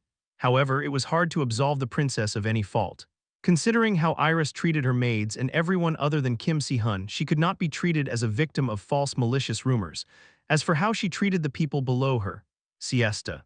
I told you to clean the inside of the carriage, Iris yelled while hopping madly. Jesus Christ. She was usually fine, but she turned hysterical whenever anything related to the capital was mentioned. Whatever the reason, the people of the Empire as well as Kang-woo's party members did not have a good impression of her due to her hysteria. That's a problem. At this rate, it would throw a wrench in the plan to support the princess and raise Si-hun as a hero, to the point that it would have been easier for Si-hun to be hailed as a hero if they had taken the rebel army's side instead. I'll have to think about it. Kang-woo stood up. There was only one day left until they reached the imperial capital. Wow, so this is the capital, Han Xiala expressed in amazement. Kang-woo, who was in the same carriage, looked around in surprise. I knew that they had made great advancements in magic, but this exceeds my expectations. It could not even be compared to a tiny city like Velen. 5-story buildings were erected along the road that the carriage was traveling down, and the sidewalks were extremely clean, having been made with pure white marble. So this is. It was the capital of Arnan, the most prosperous city in Erner. Its size truly befitted its reputation. Kang-woo looked out the window to check the expressions of the passers-by. Tusk. It was no different in the capital. Likely having been notified of the princess's arrival, the people were glaring at the carriage that Iris was in with hostility. It felt like a riot would occur with the slightest push, but it did not because a crowd of imperial soldiers came out to protect the carriage. Kang-woo and his party were able to reach the Golden Imperial Castle with the imperial soldiers escorting them. Sir Si-hun, how long will you be staying in the imperial castle for? Iris asked cautiously after getting off the carriage. Si-hun momentarily fell into thought. It's all an act though. He had already talked it over with Kang-woo beforehand. Since we're not in a rush, may we stay here for a while? Si-hun asked. Oh of course, Iris answered happily. She guided the party into the imperial castle while smiling brightly. Just then, oh, are these the good people that had saved you from the rebel army, your highness? An old man in white vestments walked over to them slowly. He grabbed Si-hun's hand and said softly, thank you very much for saving her highness. Phew, my heart sank when I found out that she was attacked by rebel forces. The old man in priest vestments sighed in relief while teary-eyed. I only did what I should have done, Si-hun replied. Ha ha ha, you are as heroic as I've heard. The old man went up to every single one of Kang-woo's party members to shake their hands and bow to them. Oh, I've forgotten to introduce myself. I am Prime Minister Fidelio, Her Highness's advisor. Fidelio politely bowed to Kang-woo's party. He turned to the maids in the area and continued, they are the heroes that have saved Her Highness. Guide them to the VIP rooms. Yes, Prime Minister, it seems we'll have to hold a grand party soon. I will have to tell the other nobles of your heroics. Fidelio smiled and approached Iris. Are you hurt anywhere, Your Highness? Iris turned pale as soon as Fidelio approached her. She lowered her head while trembling. I am fine. Phew, you have no idea how anxious I was when I heard that you went to the founding emperor's grave while I was away. I'm sorry, Iris muttered. It was not difficult to guess which of the two held more power in the imperial palace just from seeing Iris's attitude. Kang-woo stared at Prime Minister Fidelio with sharp eyes. He had expected to find the mastermind of the incident sooner or later once he arrived at the imperial palace, but he had not expected to find them so soon. It was you, huh? Kang-woo smirked. The fog in his mind had cleared up completely. Kang-woo's party unpacked as soon as they were guided to the VIP rooms. They were each given one room, and every single one of them was luxurious enough to make their mouths agape. Heya, Kang-woo laid down on the soft bed. Lilith. Yes, Master Kang-woo. Lilith appeared from the shadow on the ground as if she had expected Kang-woo to call her. She alluringly sat down on the bed next to Kang-woo and leaned toward him. She knew why Kang-woo had called her even without being told. What will you do, my king? I'm thinking about it, Kang-woo answered. I think we will get through to that Fidelio human better than the princess. That's true. It was easier to work together with the prime minister who practically had the empire in his grasp than the incompetent princess. It was none of Kang-woo's business whether or not Fidelio actually tried to have the princess killed. The problem is, Kang-woo slurred, the blessing of the High Elves, correct? Yeah, Kang-woo nodded. The blessing of the High Elves was apparently passed down to members of the imperial family. Kang-woo could not be sure if that would influence the appearance of a high elf before the savior. It's hard to say that they're not related. Considering a high elf appeared before the founding emperor himself, it was hard to be sure that it had nothing to do with the manifestation of the high elves in the physical realm. Kang-woo narrowed his eyes and fell into thought. It would be a piece of cake to cooperate with Fidelio and make Si-hun a hero. All they had to do was raise up the rebel army and kill Iris, just like what Fidelio had originally planned. If they did, Si-hun would easily acquire the title of hero, who had executed the corrupt imperial family and brought peace to the empire. They had plenty of justification to do so since Iris's reputation among the people of the empire could not be any lower. As for the other choice, taking Iris's side and eliminating Fidelio, even if they did, it would be very difficult for Si-hun to be hailed as a hero. There are too many problems. First of all, the impression of Iris that the people of the empire held was the absolute worst. They needed to change that impression for the better, but it was difficult to do it through normal means. It's not like Iris is competent. No, even if she was competent, people's impressions of her would not change if her twisted personality did not change as well. They needed to fix her twisted personality as well as allow her to break free from people's opinion of her being a witch. It's hellish. Kang-woo could barely see a future for that path. Considering Iris's hysterical behavior, she would not be easily persuaded. And there was a mountain of work they would need to do for her witch image among the public to be wiped clean. Is it really worth doing all that for the blessing of the high elves that might not even have an influence? Kang-woo put one leg over the other while lying down on the bed and bobbed the top leg up and down. Lilith laid down next to him and embraced him. How about we cooperate with Fidelio and imprison Iris instead of killing her? Lilith suggested. I don't know, that might be even worse. In the high elves' point of view, we would pretty much be imprisoning someone that they blessed. It was better for her to die by Fidelio's hands. May I voice my opinion? Lilith asked. Of course, I believe we should help that princess. Iris, Lilith nodded. Even if it would be a hassle, isn't it better to pick the one that has a higher chance of manifesting the high elves? True, Kang-woo nodded. If he had to choose, it was more beneficial to him to take the side of the imperial family blessed by the high elves. Although he would have to work his ass off for a profit that he was not sure he would even gain, it was not something that he could not handle. It's only bothersome, it's not impossible, Kang-woo nodded. Lilith giggled seductively and continued, and you would be paying for your sin. Sin, it would be better for you to go see yourself. Lilith smiled softly without giving a concrete answer. You will find out once you go to where the princess is right now, Kang-woo expressed while nodding. Well, it doesn't hurt to take a look. It could be a clue to fix Iris's twisted personality. Kang-woo did as Lilith said and headed toward Iris's chambers. Although there were imperial soldiers guarding the hallways, he was easily able to get past them using the authority of stealth. Sniff. Sniff. Once he was right in front of Iris's chambers, he heard sobbing from across the door. Brother, Kang-woo could hear a sorrowful voice. Brother, Kang-woo used the authority of transparency while tilting his head. The room beyond the door was reflected in his eyes. Iris was holding a small picture frame while scrunched up in her bed. Who is it? He had not heard from her over the past few days that she had a brother. Kang-woo repositioned himself to take a better look at the picture frame in Iris's hands. An extremely handsome blonde man came into view. It was a familiar face. Reynold, Kang-woo's eyes widened. Oh. I see, Kang-woo nodded with a long face. The pieces of the puzzle had been placed. Reynold von Arnon, the prince of the Arnon Empire and the hero overflowing with justice, had met a wretched death by the hands of Satan, the prince of wrath. It's our fault for failing to stop Satan earlier. Kang-woo's heart became heavy when he thought about Reynold. He was a good guy. Kang-woo clenched his fists to the point that veins popped out. Although the main reason for his demise was him having gone off on his own, Kang-woo was also at fault for not having warned him about Satan in advance. Hey, so this is what she meant. Kang-woo lowered his head in sorrow. He finally understood what Lilith had meant. You would be paying for your sin. Paying for my sin, huh? Yeah, I'll pay for it. The opportunity to pay for the sin of failing to save Reynold from Satan had arrived. Chapter 344, Hellish Party, Part 1, I see. Kim Si-hun nodded with a heavy expression. He sighed in pity. After finding out that Iris's brother was Rayland, Kang-woo gathered his party members and told them of her circumstances. I never thought that Satan's actions would have influenced another world as well. Si-hun bit his lip in frustration. Satan, the Prince of Wrath, had been the decisive factor for Si-hun's resentment for the demonic. Just thinking about Satan made Si-hun's blood boil. Kang-woo grabbed Si-hun's arm to calm his thick bloodlust. Calm down, Si-hun. Oh, I'm sorry, Hyung-nim. Si-hun looked down at his hands while smiling awkwardly. Even after a year since Satan died, I can't seem to forget. There was no way that he would ever be able to, since Si-hun had never actually won against Satan even once. The one who had killed Satan was none other than Rakul, one of the four heavenly kings. I am death, I am the end, I am the father of all wrath, and I am wrath itself. Si-hun recalled the golden eyes staring at him. A chill traveled down his spine and he clenched his fists. I am Satan, the memory of back when he had first met Satan, and him kneeling powerlessly without being able to do a thing lingered in his head. Si-hun still trembled in fear whenever he thought of that memory. He became so scared that he could barely do anything. Si-hun.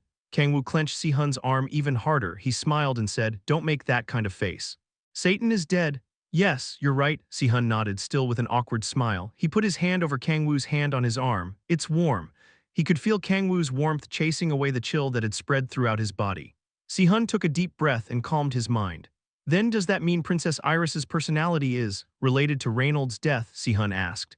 But how does it make sense that someone becomes that much of a bitch just because their older brother died? Cha Yeonju interjected in irritation. She pounded her chest in frustration and complained, my God, I barely held in my urge to smack that bitch's head.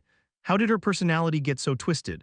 Although the other party members did not insult Iris like Yeonju had, they seemed to have the same opinion just from looking at their faces. I don't like Iris, she keeps coming onto you, Kang-woo. Echidna pulled on Kang-woo's arm while grinding her teeth. Echidna seemed to have been bothered by the fact that she had barely been able to talk to Kang-woo on the way to the capital because of Iris. It was cute how she was pouting in dissatisfaction. I agreed to Master Kang-woo, she was so. Halcyon clenched his small fist while trembling. Balrog also nodded in agreement and remarked while grimacing, she is far too disrespectful to the king. If it had not been for the king's command, I would have long since ripped her head off. Lilith grinned. I think she's cute. That's cute to you, Yeonju chuckled. Lilith simply giggled without a response. Yes, I think she's cute too, Han Xiala answered in Lilith's place unexpectedly. I would like to get along with her. Xiala giggled while covering her mouth. She was smiling, but her eyes were not. Chills ran down Yeonju's spine. Why yeah, Yeonju nodded in puzzlement. Kang-woo groaned. Pretty much everyone hates her. Everyone other than Lilith was practically grinding their teeth. It was a little awkward since Kang-woo had decided to take Iris's side. Fixing Iris's personality takes absolute priority. However, that was easier said than done. I agree with Yeonju. I don't think she became like that just because of Reynold's death, Kang-woo stated. Her attitude toward Fidelio was far too extreme for that to be the case. I have a feeling that Fidelio had something to do with it. If that was the case, it was good for Kang-woo since it would be naturally resolved once they took Fidelio out of the picture. But a different thought crossed his mind, but he shook his head. It was still too soon for him to be sure of such a guess. How about I go talk to her, Si-hun suggested while raising his hand. No, I got this. Si-hun, you focus on deepening your bond with the princess while keeping the same distance from her as now, Kang-woo responded. I understand. It would be right to leave it to Si-hun to fix Iris's twisted personality, but he could not trust Si-hun to take care of it. Considering Si-hun's personality, he would be the worst person for such a delicate matter. Since it would be a bother to tell him every single line for him to recite, it was better for Kang-woo to just take care of it himself. Then will we be staying in the Imperial Palace? Yeonju asked while pouting. Kang-woo fell into thought for a moment and then answered, no, that would be inefficient. This plan did not need so many people to execute. No, this many people would actually be a detriment to the plan to raise Si-hun up. It's not like there's a certain date for when a high elf will manifest. They couldn't just wait while twiddling their thumbs, relying only on a plan to have a high elf manifest. To make the most use of their time, let's split the party into two, Kang-woo stated. Split the party. Into two, Yeonju and Seala became wide-eyed. While the first party works on making Sihun a savior, the second party will look for information related to the demon god's corpse, Kang-woo remarked. W8, that means the faces of a few party members paled. If the party was split into two, it meant that half the members of the party would be separated from Kang-woo. I am going to stay with you, Kang-woo, Seala shouted urgently. Kang-woo smirked. I already have 5 people in mind for the second party: Balrog, Yeonju, Echidna, Halcyon, and Layla. They were all people that would not be of much help for this plan. Lilith was one of the very few party members that he could share his true plan to, and as for Vernok, he could add more realism to the plan by making use of undead. There was no need to even mention Sihun. Seala is a bit of an odd one out. Kang-woo sighed in relief after seeing Seala smiling brightly. As for her, she required special care from him because she had already fallen from grace once before. She's still mentally unstable. The only ones who could control Seala at the moment were Kang-woo and Lilith. Since both he and Lilith were in the first party, Seala also needed to be with them. What the hell? Why me? Joy and sorrow intermingled from Kang-woo's choice. Yeonju sprang up in anger while grinding her teeth. Why, you don't want to be separated from me? Kang-woo asked. Oh, of course not. It's just a hassle to travel all over the place. Kang-woo turned around while snickering. You're the leader of the second party, Balrog. Understood. Balrog nodded without complaints. He seemed to know that there was nothing for him to do even if he stayed here. Kang-woo. Echidna pulled on Kang-woo's clothes, teary-eyed. Kang-woo patted her head. We're not gonna be separated for very long. Besides, you can fly over in a flash in your true form, can't you? Okay. Echidna nodded while pouting. She then snorted while clenching her fists. I'll find tons of information for you, Kang-woo. Okay. I'll look forward to it. Although Kang-woo answered with a smile, he did not have high expectations for them. They'd be lucky to even find a single clue. There was a reason why Kang-woo had gone with the bothersome choice of bringing Erner to the brink of collapse to make the High Elves manifest. It was near impossible to locate the demon god's corpse with no information whatsoever. Kang-woo had split the party into two because he wanted to focus on supporting Sihun for the true plan. Next up. Kang-woo narrowed his eyes and recalled what Fidelio had said. It seems we'll have to hold a grand party soon. I will have to tell the other nobles of your heroics. A party, huh? Kang-woo smiled widely. A perfect stage. Balrog left the Imperial Castle along with the second party. Iris was bewildered to hear the news at first, but was relieved after hearing that Sihun had remained. Kang-woo made several preparations for the party, and one of them was figuring out the exact situation that Erner was currently in. In regards to that, he received help from the second party that was currently traveling around the continent. An era of peace, huh? If the situation of Erner could be summarized in one phrase, it was exactly that. The forces worshipping evil god Lucifer had been reduced to only a few due to the sudden disappearance of Lucifer a few years ago. Even Demon King Valzahak, who had invaded several kingdoms in the northern region, had been subjugated through Reynolds' heroic sacrifice, or that was what the public believed. The continent had entered an era of peace for the first time since the appearance of evil god Lucifer. It doesn't feel like an era of peace, though, Kang-woo smiled bitterly. The situation in Arnon was not good enough for them to enjoy the era of peace. But one good thing about it is, the fear of demons was still rooted deep within the people of the continent. Surprisingly, life in Arnon was far better compared to when they were at war. While Kang-woo was organizing the information that he had gathered about the current situation in Erner, someone knocked on his door. Clack. The door was carefully opened. Are you ready, Kang-woo? Seala asked. Oh yeah. Kang-woo paused his thoughts and turned his head toward Seala's voice. Wow, he could not take his eyes off of Seala in a pure white ball gown. Does it look good on me? She asked while looking down at her gown that had a bit too many laces. You look absolutely gorgeous. Kang-woo gave her a thumbs up. Seala smiled. Shall we go? Kang-woo stood up and lightly grabbed Seala's hand. Today was the day of the party that Fidelio had mentioned. The Imperial Castle was bustling with nobles that had arrived since morning. They were showering Sihun with gifts to gain his favor after hearing of his overwhelming combat prowess. Kang-woo smiled while looking down through a window of the Imperial Palace. Today. A hellish party for Sihun would commence in the Imperial Palace. Chapter 345, Hellish Party Part 2. Are you the rumored hero? I've heard many things about you. Is it true that you defeated 500 soldiers of the rebel army all by yourself? I would like to hear more about that. Oh, I am Tyrant Westwood of Westwood Viscounty. Kim Sihun was put on the spot as he was being given the full attention of nobles that had come from all over the empire. The rumor that Si-hun had wiped out 500 soldiers of the rebel army plus undead monsters that black mages had summoned spread quickly throughout the nation. Since the Arnon Empire was currently in a state of disorder, nobles greatly valued those with high combat prowess. Hence, their interest in Si-hun rose, and they approached him with all sorts of strategies such as gifts and beauty traps, using ladies of each noble house to recruit him as a knight of their house. Damn, his popularity is through the roof. Kang-woo snickered as he watched the noble ladies stuck all over Si-hun. Each house seemed to have gone all out because each and every lady was considerably beautiful. Well, they're nothing compared to Si-hun. He felt sorry for the noble houses that had made great preparations to recruit Si-hun into their house, but the ladies were far lacking compared to Si-hun in terms of looks.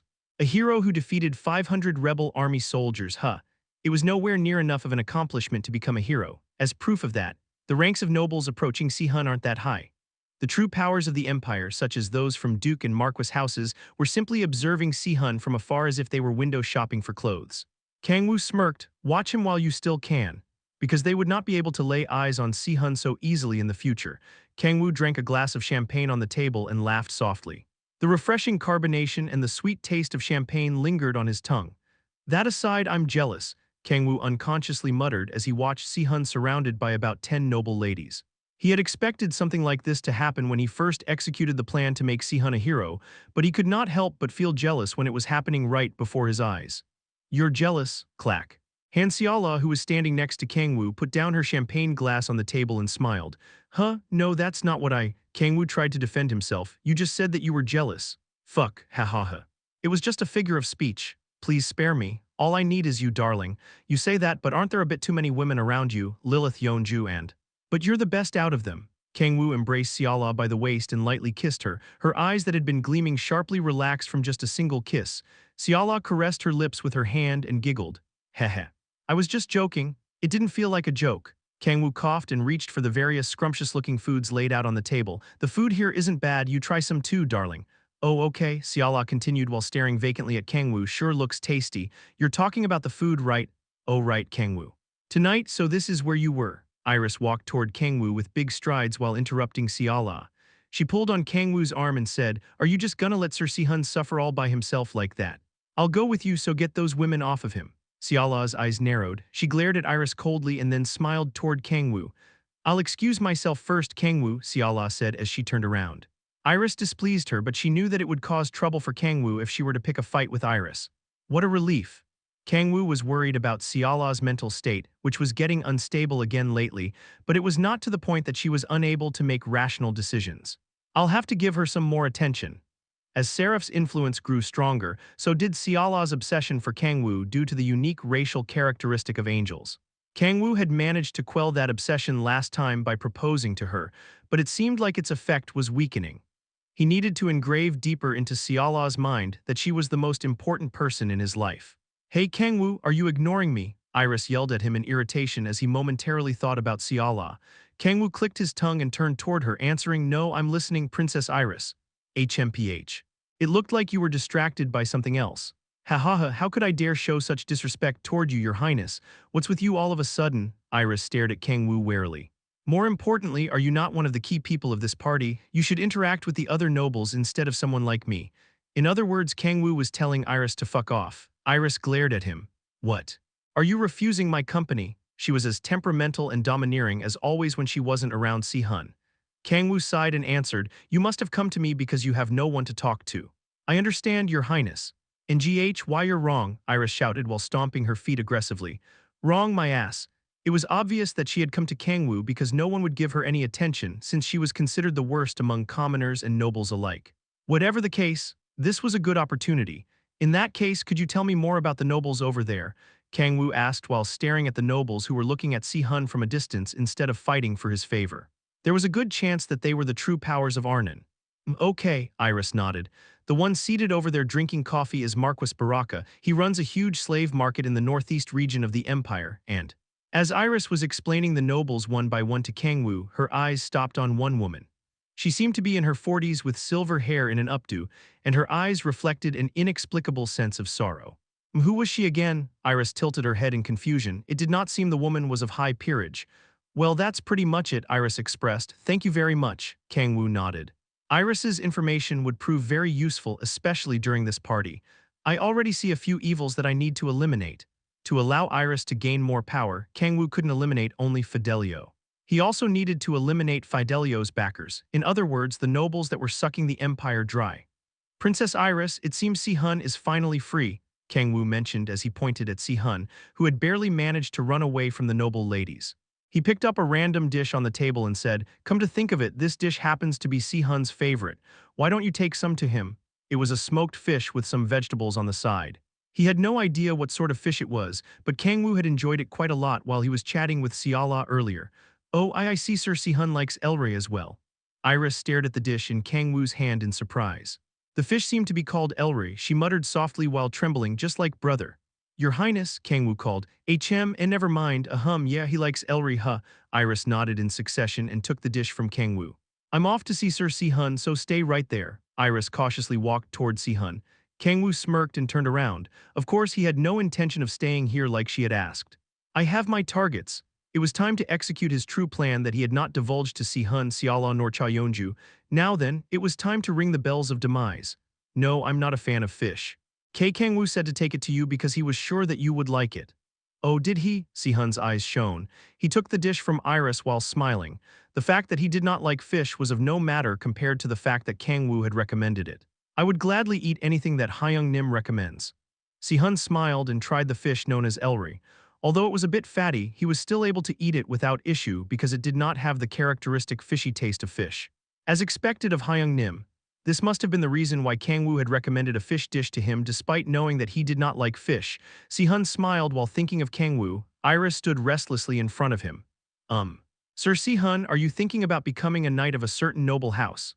"Oh." Si-hun recalled the nobles that had come to see him before the party had even begun.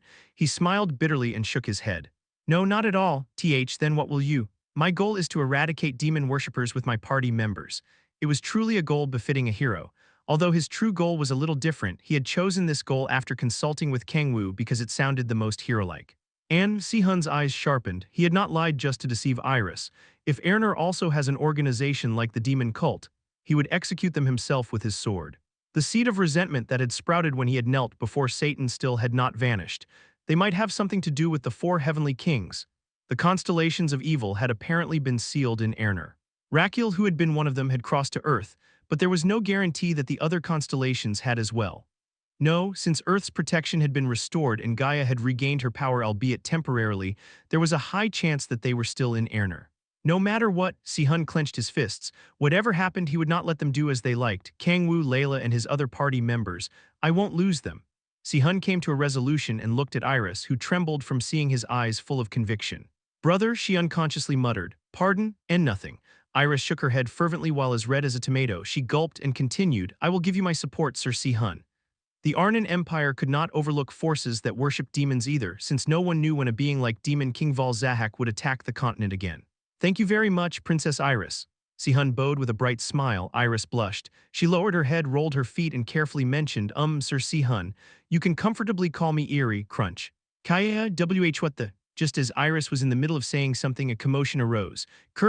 Marquis Baraka." "What's wrong?" Marquis Baraka, the noble who possessed the largest slave market in the empire, suddenly collapsed while convulsing. The nobles around him approached him and then, Kaya.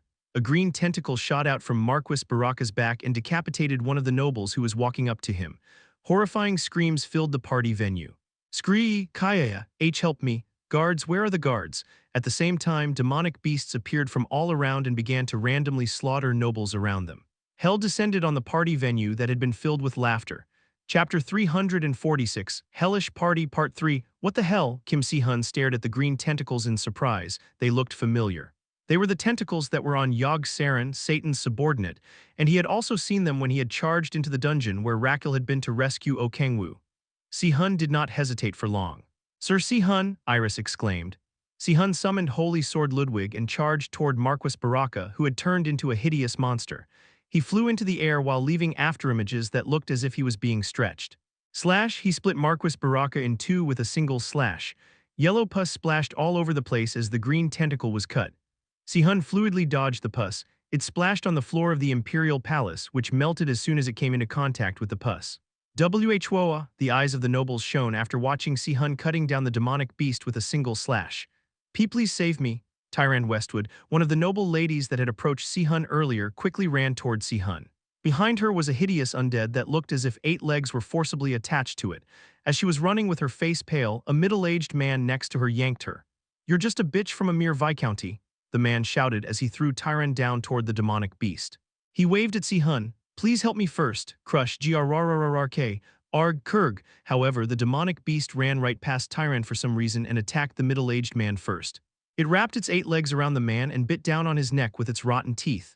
Crimson blood sprayed everywhere. Shit. Si-hun quickly shot a wave of sword energy to cut down the demonic beast, but the man whose neck had already been ripped apart by the demonic beast could no longer stand. Not just the man, but screams sounded out from all over the party venue. Si-hun grimaced. There are too many of them. Si-hun could face these demonic beasts easily, but protecting the people from the demonic beasts was a whole other issue. It was impossible for him to eliminate the countless demonic beasts at once all by himself. What are the guards doing? It had been over a minute since the commotion in the party venue sounded out, but there were no signs of guards arriving. Considering this venue was within the Imperial Palace, that was absolutely impossible. There was no way there would be no guards in an area where so many nobles were gathered. If they're not coming despite that, it means the guards had likely been attacked by demonic beasts as well. Hyung Nim. Si-hun looked around for Kang-woo, but he was nowhere to be found. He could not see Han Xiala, who had also attended the party, either.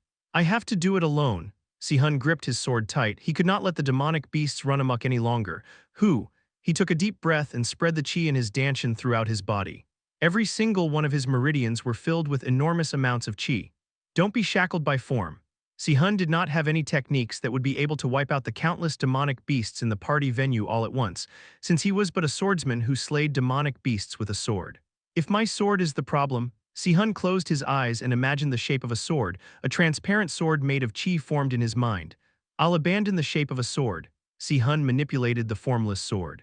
It was but a weapon formed with his chi. It did not necessarily have to be in the shape of a sword. It was such a simple thought that he had no idea why he hadn't thought about it earlier, but that simple thought brought about a massive change. //wh what's going on? Hundreds of hands made of blue sword energy spread throughout the venue, tearing apart the hundreds of demonic beasts that had invaded the venue. A few demonic beasts dodged the blue hands and charged toward Si-hun. Si-hun lowered his stance. If they were aiming for him instead of the people, there was no need for him to use formless sword. Heavenly Dragon. Si-hun brought the sword to his waist as if to perform a sword draw technique.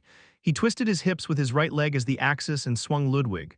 Flash, F-whoosh, pure white condensed sword energy surged from Ludwig. The 10-meter-long sword energy horizontally slashed the demonic beasts charging at him in half. Si-hun took a deep breath and raised himself up. Wow, how can a person be so powerful? The nobles who had witnessed Si-hun's true power could not keep their mouths closed. Facing 500 rebel army soldiers was nothing compared to what they had just witnessed, since they knew after experiencing the war against demons just how powerful and terrifying demonic beasts were. "It's not over yet," Si-hun remarked quietly as he stared at the nobles who were walking toward him. He walked to Iris's side as if protecting her and stared at the wall of the venue. He could feel thick demonic energy from across it. Crash, grrrrrrrrr, scree. Just as Si-hun had thought, the wall shattered and demonic beasts poured into the venue from it. Although there were not as many as before, each of them was much stronger. They scanned Si-hun from a distance instead of rushing in recklessly. Si-hun gazed at the demonic beasts with sharp eyes. They're all undead. There had not been a single demonic beast that had attacked the venue that was alive. They were all hideous monsters that looked as if they had been made by forcibly stitching dead demonic beasts together. They were more difficult to face because they did not stop their charge even if they were decapitated or dismembered. They needed to be slashed into bits to the point that they could no longer move. Whoom. Just then the communication crystal in his pocket vibrated.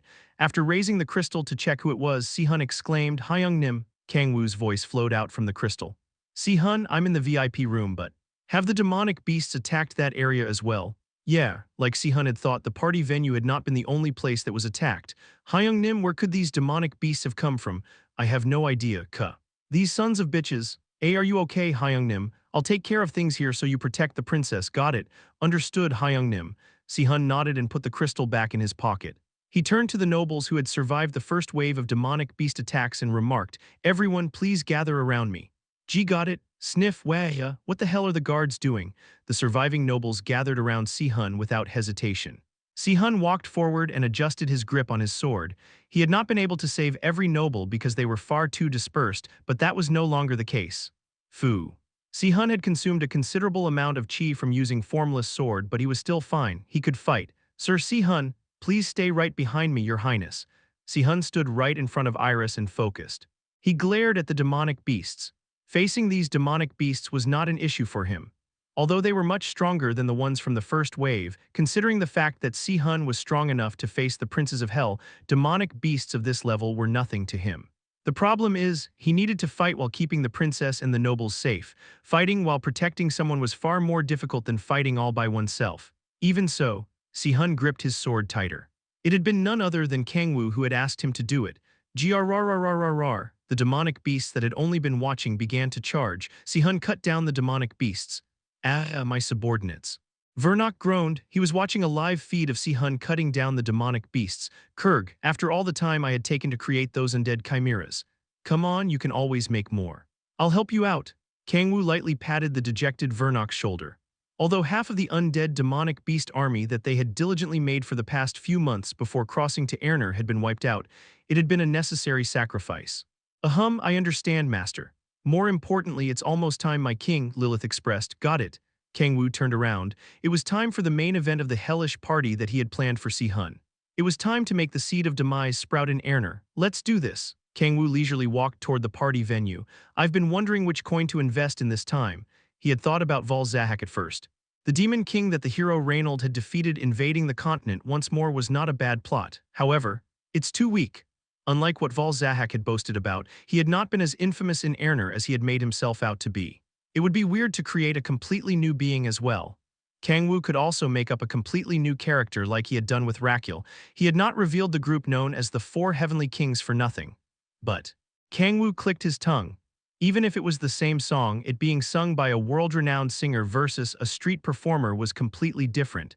It was simply a matter of public recognition. It would be difficult to plunge the entire continent in fear if I used a completely new character. He needed to become a being that everyone in the continent knew and feared. Well, I say all that, but there's only one person who fits the bill. There was no need to think too deeply about it. Kang-woo covered his face with his hands and used the ability he had acquired back in Shade. Mimicry, Kang-woo was enveloped in black shadow. He grew larger and 10 black wings sprouted from his back. Although they were black wings, they were different from those of a fallen angel. His hair grew longer and his teeth grew sharper. Goat horns sprouted from his forehead, his skin turned light purple and a long tail extended from around his butt. Treacherous crimson eyes shone. Kang-woo had transformed into Lucifer, the Prince of Pride, who was known as the evil god in Erner. All right, Kang-woo snickered at how perfect the transformation was. He walked toward the party venue where Si-hun was fighting the demonic beasts. Let's begin. Kang-woo took a deep breath. A demon roar that transcended sound itself shook the party venue. Hundreds of demonic beasts moved to clear a path for Kang-woo and bowed down, step, step. Why you're? Kang-woo could see Si-hun's eyes quivering. He smirked and spoke as if humming. It is nice to see you again, humans. He slightly bowed with his right hand on his chest as if he were a butler greeting his master. I am the Almighty, I am the Mocker. I bring demise to mortals and am the master of the demonic, enchanted by pride. Shayat, I spent a whole week thinking about this fucking line, you know. Do you sons of bitches have any idea? I am. Kang-woo slowly raised his torso. Lucifer, silence fell on the party venue. Suffocating fear spread throughout the palace from the return of the evil god. Good, good, the plan was a massive success. Kang-woo suppressed his laughter with all his might. Yes, that's it, this was the reaction I wanted to see. He couldn't help but shrug in satisfaction from seeing the people stricken by fear. Dear, just then a middle-aged woman who had been hiding in a corner called out to him. Dear, where have you been all this time? The woman trembled as if unable to believe what she was seeing. She ran up to Kang-woo and embraced him with tears in her eyes. Sniff, I've missed you. I've been waiting for the day that we would meet again, my love. Kang-woo looked down at the woman with silver hair. Pardon me. Who might you be? Chapter 347, Advent of the Evil God, Part 1. What the fuck? Oh, Kang-woo looked down dumbfoundedly at the silver-haired woman embracing him. She looked familiar. It was the middle-aged woman who had been staring into nothingness in sorrow while Iris had been introducing the nobles. She was just a nameless noble that not even Iris, who was quite knowledgeable about nobles, knew. But, dear. My love, Kang-woo couldn't understand what was going on. His thoughts were in jumbles and his eyes quivered. He could not see any hint of lies in the middle-aged woman's eyes. He naturally thought about Lucis. He was born between a demon and a human. Kang-woo recalled hearing something regarding Lucis when they first met, about how he had been discriminated against because he was a half-breed. Wait, if that was the case, that meant. Kang-woo's eyes widened. Holy fuck, for real, she's Lucifer's wife. Kang-woo felt dizzy as if his head had been smashed with a hammer. It was a bad joke. He had of course known that Lucifer's partner was a human since Lucis was a half-breed. He had also considered the possibility of her still being alive. But how could he have possibly known that she would be in this party venue? There could not have been a worse coincidence. The back of his head hurt. Dear. What's wrong, you ma'am? I am simply happy to see you. He suppressed the words of confusion from leaving his mouth as best as possible and embraced the middle-aged woman. Although he had no idea how things were turning out, he needed to play along for now. I can't afford to fail here because of such a stupid reason. Kang-woo's eyes set ablaze with passion. The gears in his head turned in overdrive. The middle-aged woman smiled brightly and mentioned, finally, the time must have come. What time? You've done well to wait this long. Ho ho ho ho, I've waited so long to take my revenge against the nobles of this corrupt and depraved empire. Oh, that's what you meant. I don't know when you guys talked about it, but it seems you've waited a long time. Plus, your fucking husband is nowhere in sight. You must have gone through a lot. I will be hosting a party just for you tonight. Ah. My love, the middle-aged woman laughed maniacally while trembling. Man, this lady isn't right in the head either. I mean, I guess anyone who marries a prince of hell would be. I love you, darling, darling. Oh, fuck. Should I not have called her that? Ho ho ho, that's so out of style. Out of style? What's so out of style about it? Darling is the most affectionate way you could address your lover. You would have been decapitated in seconds if my darling heard you say that. Got it, lady. Ha ha ha, things like this are good every now and then. Hey, my loves, but I love it the most when you call me by my name. Pardon me. Your name? What is your name, ma'am? It's been so long, so please call me by my name, my love. So what is that name of yours? Well, hurry, do you have any idea how worried I was when you just vanished without a word? Well, tell me your fucking name then. About that. My, what are you so embarrassed about after all we've done? Wow, it seems you two have a very healthy relationship. Congratulations. However, I don't think you did a very good job on the child-raising aspect. Anyway, what's that name of yours? What's wrong, dear? That's my line. What's wrong with you, ma'am? Please hurry up and call me by my name. I don't know. Hurry. I really don't know. Geez, are you teasing me? I would have been fine with it normally, but I can't endure it this time. Please, just endure it. Act your age, for God's sake. You have a child. Hurry, call me by my name, for fuck's sake. My love, hurry. I don't know. I don't know, for fuck's sake. I don't even know who you are. Why the fuck are you even here? Arg, fuck, my head. Kang-woo's head felt like it was about to explode. All sorts of curses swirled around his head. He had used the authority of the beholder in hopes of finding out her name like he could do for players, but no status window popped up. Ah, I want to hear it. Please let me hear that goddamn bell chime. Kang-woo bit his lip as he stared at the middle-aged woman yelling at him to call her name. Since it's come to this, he had no choice. He needed to muster up the resolve. Please call me by my whip. Kang-woo yanked the middle-aged woman's waist toward him. He leaned down and kissed her aggressively with tongue action. Ah. The eyes of the middle-aged woman widened. She became teary-eyed while trembling subtly. Kang-woo swept back her silver hair and said gently, I'm sorry. What do you mean, D? Kang-woo shushed her with his finger. Do not say a word. He stared at her in sorrow. I left you without a word. I have left you with a scar in your heart. Ha ha ha, what the fuck am I even talking about? Lucifer, I don't have the right to call your name. Lucifer, whoa. One kiss is enough, ma'am. Calm down, please calm down. Sniff. Kang-woo gently grabbed the crying middle-aged woman's shoulders and asked, could you step aside for a second? Yes, my love. The middle-aged woman modestly bowed and stepped back. She then glared at the nobles while grinning mockingly. Ha, Kim Si-hun chuckled in absurdity after hearing Lucifer's conversation with the middle-aged woman. Although he knew that he should not be acting in such a way before the evil god, he couldn't help but laugh at the spectacle he was shown. Lucifer. Si-hun emitted bloodlust while baring his teeth. So you were behind all this. The sudden demonic beast attack, the demolished party venue, and everything else had all been planned by Lucifer. I heard he had suddenly vanished a few years ago, but he had launched an attack out of the blue. Si-hun frowned. It had been such perfect timing that it was hard to explain it as simply a coincidence. If it's not a coincidence, there was only one answer. Are you serving the demon of prophecy as well? There were only 2 of the 4 heavenly kings remaining after the deaths of Satan and Rachiel, and Si-hun was certain that Lucifer was one of them. Who knows? Lucifer smiled widely without answering the question. Si-hun raised his sword. Well, it doesn't matter whether you're one of the 4 heavenly kings or not. It did not change the fact that he was an enemy that Si-hun needed to kill. Si-hun gripped the holy sword tighter. Those tainted by darkness receive the judgment of light. Si-hun shouted the words of Ludwig, who had suffered a miserable death after having been corrupted by Satan.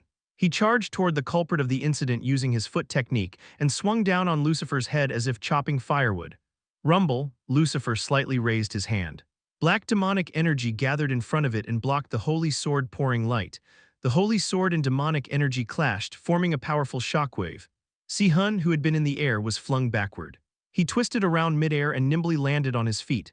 Kuh, Si-hun bit his lip anxiously. That impact should have formed a crater dozens of meters wide, but there's not even a scratch on the ground. It meant that Lucifer had completely offset the damage. No, that was not the right word to describe what had happened. He absorbed the impact. Si-hun's face turned pale from Lucifer's great power. He regretted having separated from his other party members. Young hero, it is not yet time for us to battle. What are you talking about? I mean that this party is not for you. Lucifer grabbed the shoulder of the middle-aged woman next to him. Today is meant only for her revenge. You have no idea what she had to suffer in Arnon, Lucifer mentioned faintly. What happened? Si-hun asked as he looked toward Iris. Iris shook her head in pallor. I don't know either. Si-hun remained silent. It did not seem like she was lying. What in the world could have? Si-hun bit his lip and stared at the middle-aged woman. Since she had married a demon, one who was known as the evil god no less, he was certain that it was no simple circumstance.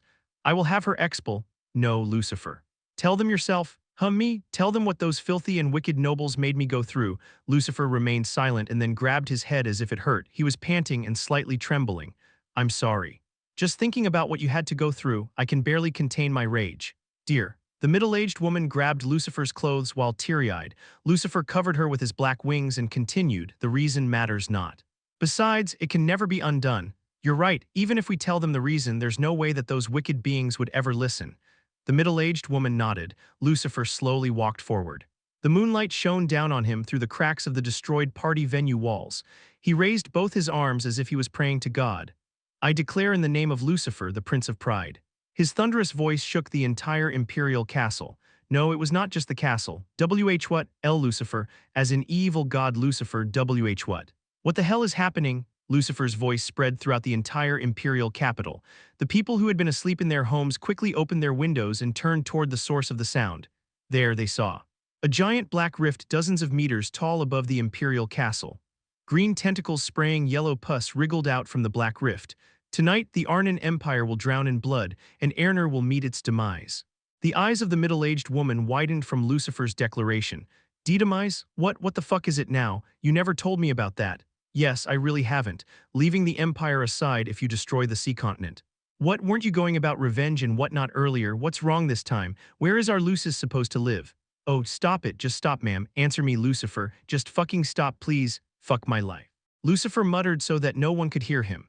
Chapter 348, Advent of the Evil God, Part 2. Don't worry, my dear. Lucifer calmed down the middle-aged woman while smiling. I have already thought of a place for our Lucis to live. Where? The woman looked up at Lucifer with shaking eyes.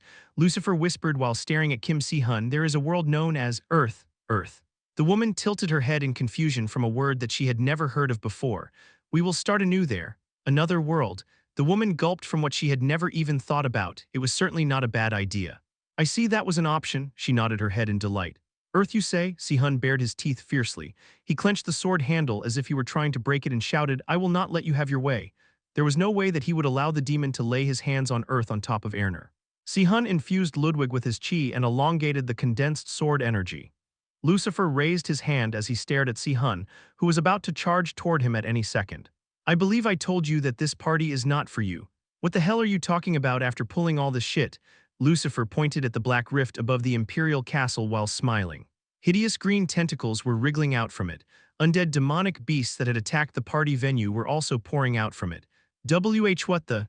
The problem was that they were not heading toward the castle but toward the imperial capital. Si-hun was not dumb enough to not know what that meant. You crazy son of a bitch. It was not hard to imagine what would happen if those demonic beasts were left to run amok in the capital. Countless people would be eaten alive by the demonic beasts. Although the capital could not be considered peaceful, many people lived in it and hell would befall them in an instant. Those people have done nothing, that was true. If Lucifer was truly planning on taking revenge for that middle-aged woman, his targets should naturally only be the nobles. You're absolutely right, Lucifer nodded. They did nothing. All they did was blabber unsightly complaints. All they do is sit in bars and shout that the world is going wrong as if that would change anything. They looked down at the world in arrogance. No one took action. They did not think, resist, nor act. Not even when they were pathetically spending their days like livestock. That is their sin. Lucifer slowly turned around, split. A 3-meter-tall rift formed in front of him. He walked toward it. Where do you think you're going? Si-hun could not afford to let Lucifer go. He quickly charged toward him, but, do you have the leeway to face me? Si-hun stopped in his tracks. There are still many beasts remaining in the castle. Lucifer glanced at the demonic beasts that were bowing their heads toward him. I command you, my retainers. He slowly raised his hand and pointed at Princess Iris behind Si-hun. Eek, Iris exclaimed while crouching. Lucifer ordered without interest, kill her. Scree, grrrrrrr. The demonic beasts that had been bowing down stood up and charged toward Iris while baring their teeth. Si-hun turned away from Lucifer and swung his sword at the demonic beasts. Well then, Lucifer waved his hand with his back toward Si-hun. I will be waiting for the day we meet again. Lucifer disappeared into the black rift. Kang-woo walked out into a dark plain outside the capital. Phew, he sighed. He was still in the form of Lucifer because there was still plenty of time until mimicry would be undone. I guess the first step was a suck. Lucifer, why have we left already? For fuck's sake, why did you follow me, lady? Kang-woo turned toward the voice. How did she even manage to follow me? The black rift that he had created using an authority was one meant for demons, which only those with demonic energy could pass through. However, this woman had managed to pass through it without issue, meaning, I knew she wasn't just a normal human. Kang-woo could feel thick demonic energy from her.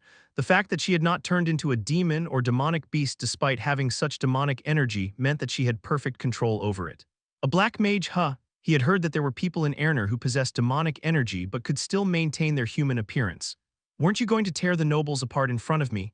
The middle-aged woman stared at Lucifer, unable to understand why he had left the venue right when they were about to exact their revenge. Kang-woo fell into thought while staring at her. Should I kill her? Si-hun was no longer here, so it would be a piece of cake to end the facade and eliminate her. No, Kang-woo shook his head. He couldn't afford to get rid of the valuable pawn that was Lucifer's wife. I'm sure she'll be of use later on. He had no idea where the real Lucifer was nor what he was doing. This woman could be able to become the link between Kang-woo and Lucifer. No, it is not yet the right time. What do you mean? We could have killed them all right then and there. The middle-aged woman shouted angrily. Horrifying bloodlust poured out from her crumpled face. Witch. The woman wrapped in madness perfectly matched the word that popped up in Kang-woo's mind. A witch, huh? He smiled and approached her. He swept back her silver hair and caressed her cheek. Calm down. Kang-woo continued softly. Death is nothing. Pardon, I said death is nothing. Snicker. Kang-woo continued as his eyes filled with madness. Only life is true agony. Ah, the woman trembled and her eyes opened wide. She could easily understand what Lucifer was trying to say. Are you truly okay for your revenge to end so easily? And no. I can't let it end like this after everything I've been through, the woman answered while nodding furiously. Kang-woo smiled. In that case, trust me and wait just a little longer. Okay, I'll wait. I will wait as long as I need to, my love. The middle-aged woman entered Kang-woo's embrace and they kissed passionately once again. Lucifer, the woman slightly pulled down her dress with her eyes hazy. Whoa, calm down, ma'am. Calm down, HNGH, Lucifer. Calm down, fucking calm doon. I'm sorry, it's time for me to go. What do you mean you have to go? Are you going to leave me again? Lucifer turned around, his eyes filled with sorrow. I'm sorry I cannot stay by your side. Don't go, Lucifer, take me with you. I cannot do that. Why, I cannot tell you right now. Lucifer lightly trembled and then turned around to embrace her fiercely again. One day I will tell you everything. Lucifer, transparent tears flowed down the woman's cheeks. Lucifer gradually began to turn into black smoke. Lucifer, the woman grabbed Lucifer in surprise, but he only slipped through her grasp. Lucifer, who was disappearing in smoke, reached his hand out toward her, their hands overlapping in the air. Until we meet again. Okay, I will wait, Lucifer, no matter how long it takes. Lucifer completely vanished without being able to hear the final part of her sentence. Haya, Si-hun, who had cut down hundreds of demonic beasts, panted heavily. The demonic beasts with green tentacles were far stronger than the ones from the first wave that had attacked the party venue. The Imperial Guards have arrived. Where the hell have you been? Several people might have died if the Imperial Guards had not come as reinforcements. Si-hun quickly turned around after having managed to kill every single demonic beast in the castle. The crisis was not over yet. The capital is in danger. The demonic beasts that had poured out from the rift in the air were heading to the capital. Your Highness, we must stop the demonic beasts from reaching the capital. Okay, I understand. Iris nodded and turned her head toward the guards. Imperial Guards, hear me. Set out from the castle immediately and protect the cities. While she was commanding the Imperial Guards, her expression suddenly froze and she turned pale. Huh, why? Iris grabbed her head, unable to understand. She began to tremble. Your Highness, Sihun frowned. Iris stuttered, I Imperial Guards, stay here and protect the sea castle. What are you saying? Sihun yelled with his eyes wide. The demonic beasts were heading to the capital, but she wanted to leave the Imperial Guards here. Arg. Iris bit her lip in pallor. She averted her gaze from Sihun and lowered her head, her hands clenching on her dress shaking. There might still be demonic beasts remaining in the castle. Imperial Guards, protect the castle. Sihun bared his teeth from the absurdity. Your Highness. He clenched his teeth while glaring at Iris, but she only lowered her head in pallor. Shit, Sihun could not afford to waste any more time. He quickly turned around and ran toward the bridge connecting the Imperial Castle and the capital.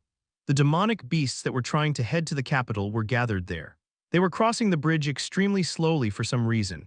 Scree, Sihun blocked the bridge to the capital and raised his sword. Hundreds of demonic beasts had come out from the rift. I'll protect them, Sihun quickly glanced back.